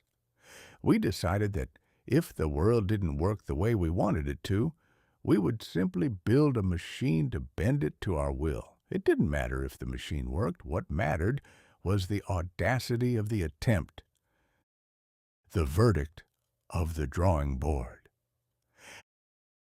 As the year 1900 came to a close, the patent office was bursting at the seams. We had patented everything from improved fire escapes, which usually involved a giant slide that deposited the victim in the middle of the street, to methods for bottling sunlight. We were a world of tinkerers, a civilization of people who believed that the next spark was just a gear turn away. We were magnificent in our stupidity and glorious in our ambition. We were ready for the 20th century not because we had the answers, but because we had a box full of very expensive, very loud, and very dangerous questions. The Odometer of Fate was about to click over into 1901. The prototypes were built, the springs were wound, and the steam was up. We didn't know where we were going, but we were determined to get there without having to tip our own hats. The patent office door swung shut, the gears groaned one last time, and the gilded age of the amateur was over. 1901 was standing on the doorstep, and it didn't have time for your anti-mustache dipping spoon. It had much bigger explosions in mind. Section 7. The Final Verdict. Chapter 20. 1901 is peeking through the blinds. We have reached the end of the lobby. If the year 1900 was the world's grand, confused, and highly flammable foyer, then January 1st, 1901 was the moment the heavy oak doors finally swung open to reveal the actual party. A party that, as it turned out, featured a great deal more dynamite and significantly fewer doilies than anyone had anticipated.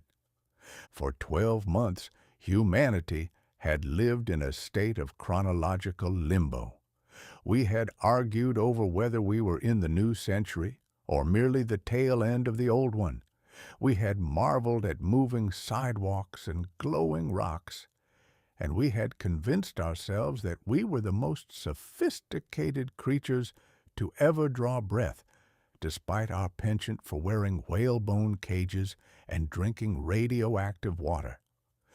We had spent 1900 adjusting our ties and checking the odometer of fate, waiting for the double O to deliver its promised miracles. But as the clock struck midnight and the calendar flipped to 1901, a strange realization settled over the globe. The 19th century was officially, legally, and irrevocably dead. It wasn't just a change in the date. It was a change in the atmosphere. The 19th century had been a long, drowsy afternoon in a velvet-lined parlor.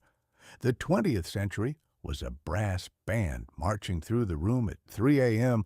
while the house was being wired for high-voltage electricity. The death of the anchor, Victoria's final curtsy. Nothing signaled the end of the old world more clearly than what happened just 22 days into the new year. On January 22, 1901, Queen Victoria, the tiny black-clad woman who had served as the gravitational center of the planet for 64 years, finally stopped breathing. It is difficult for the modern mind, accustomed to the fleeting fame of a TikTok star or a three-term senator, to grasp the psychological impact of Victoria's exit. For most people alive in 1901, there had never been a world without the Queen. She was more than a monarch. She was a law of physics. Her face was on every coin, her name was on every map, and her morality was in every closet. When she died, the anchor was cut. The long Victorian afternoon was over. Her son, Edward VII, took the throne, bringing with him a vast set of friends who liked cigars, gambling, and women who didn't look like they were perpetually mourning a lost relative. The world let out a collective sigh of relief, followed immediately by a gasp of terror. We were finally free, but we were also drifting. We had traded the stern grandmother for the profligate uncle, and while the party was certainly going to be more fun, we had the distinct feeling that the bill was going to be astronomical. The suitcase of dynamite, a new kind of speed. I've often said that the 20th century arrived on the doorstep with a suitcase full of dynamite and a smile that made me very, very nervous.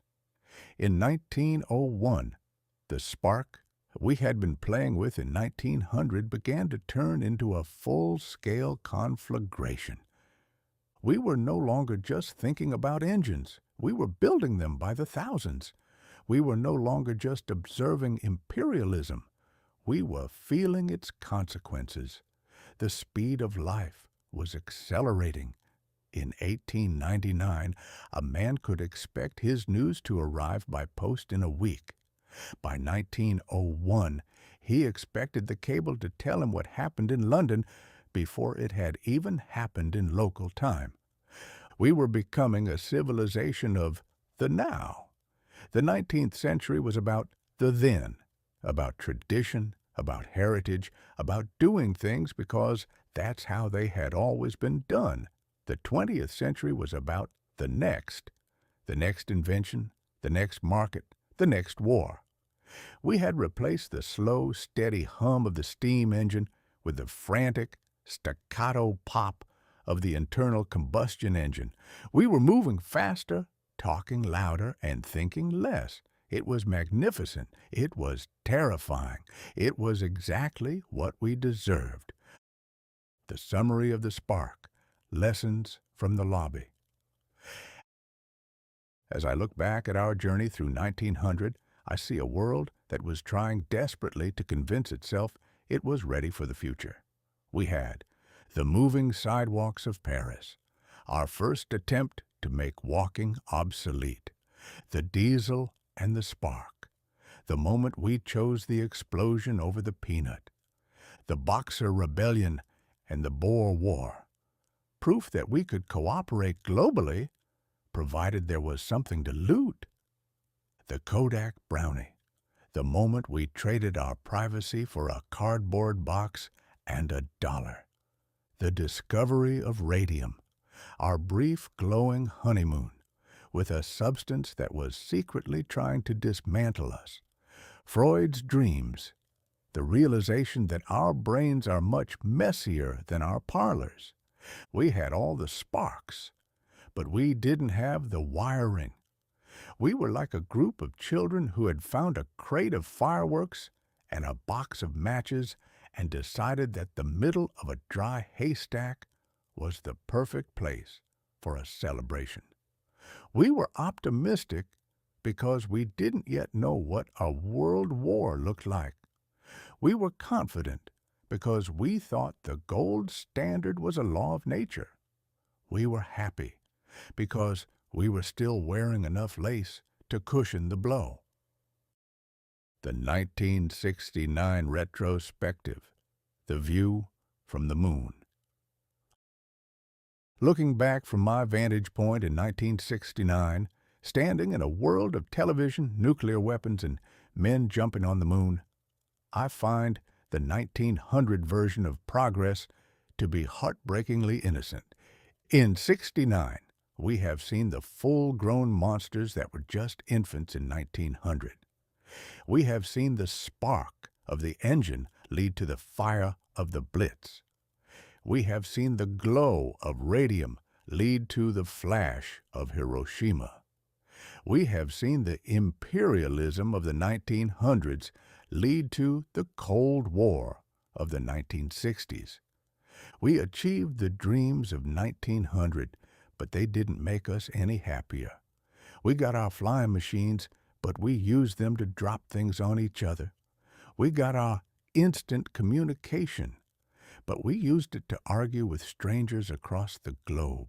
We got our labor-saving devices, but we've never been busier or more exhausted. In 1900, we thought the 20th century would be the century of the spark, a time of light and energy. It was, but it was also the century of the short circuit. We learned that if you put too much current through a system that isn't grounded in humanity, the whole thing tends to go up in smoke. Final thoughts on a year of living dangerously. The year 1900 was a masterpiece of inconvenient progress. It was a year where we traded our horses for a headache and our silence for a scream. It was the year we decided that modernity was worth any price, and then spent the next 99 years trying to figure out how to pay the interest. As 1901 peeks through the blinds, it sees a world that is already half changed. The Gibson girls are loosening their corsets. The Rough Riders are checking their pistols, and the inventors are in their basements, dreaming of things that will eventually make us all very, very sorry we ever learned how to use a wrench. But for all its folly, for all its hubris, and for all its whalebone-reinforced delusions, 1900 was a glorious time to be alive.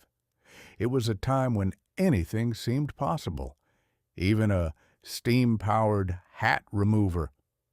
It was a time when the world was wide, the air was mostly clean, and the future was a silver cigar floating in a clear blue sky. The Odometer of Fate has clicked. The 19th century is a ghost. The 20th century is a reality. And I, for one, am going to have a very large drink, adjust my spectacles, and wait for the first explosion. It won't be long now. The verdict of the century. We have survived the first chapter of the great experiment. We have seen the spark ignited. The question now is, what are we going to do with the fire? If history has taught us anything, and it usually hasn't, which is why I have to keep writing these books, it's that humanity is a species that will always choose the biggest explosion, the fastest engine, and the most complicated way to do a simple task. We are a species of spark chasers. Welcome to the 20th century. Please keep your hands and feet inside the vehicle at all times and try not to look at the radium. It's going to be a bumpy, noisy, and remarkably hilarious ride. The end. This has been Mark Twain.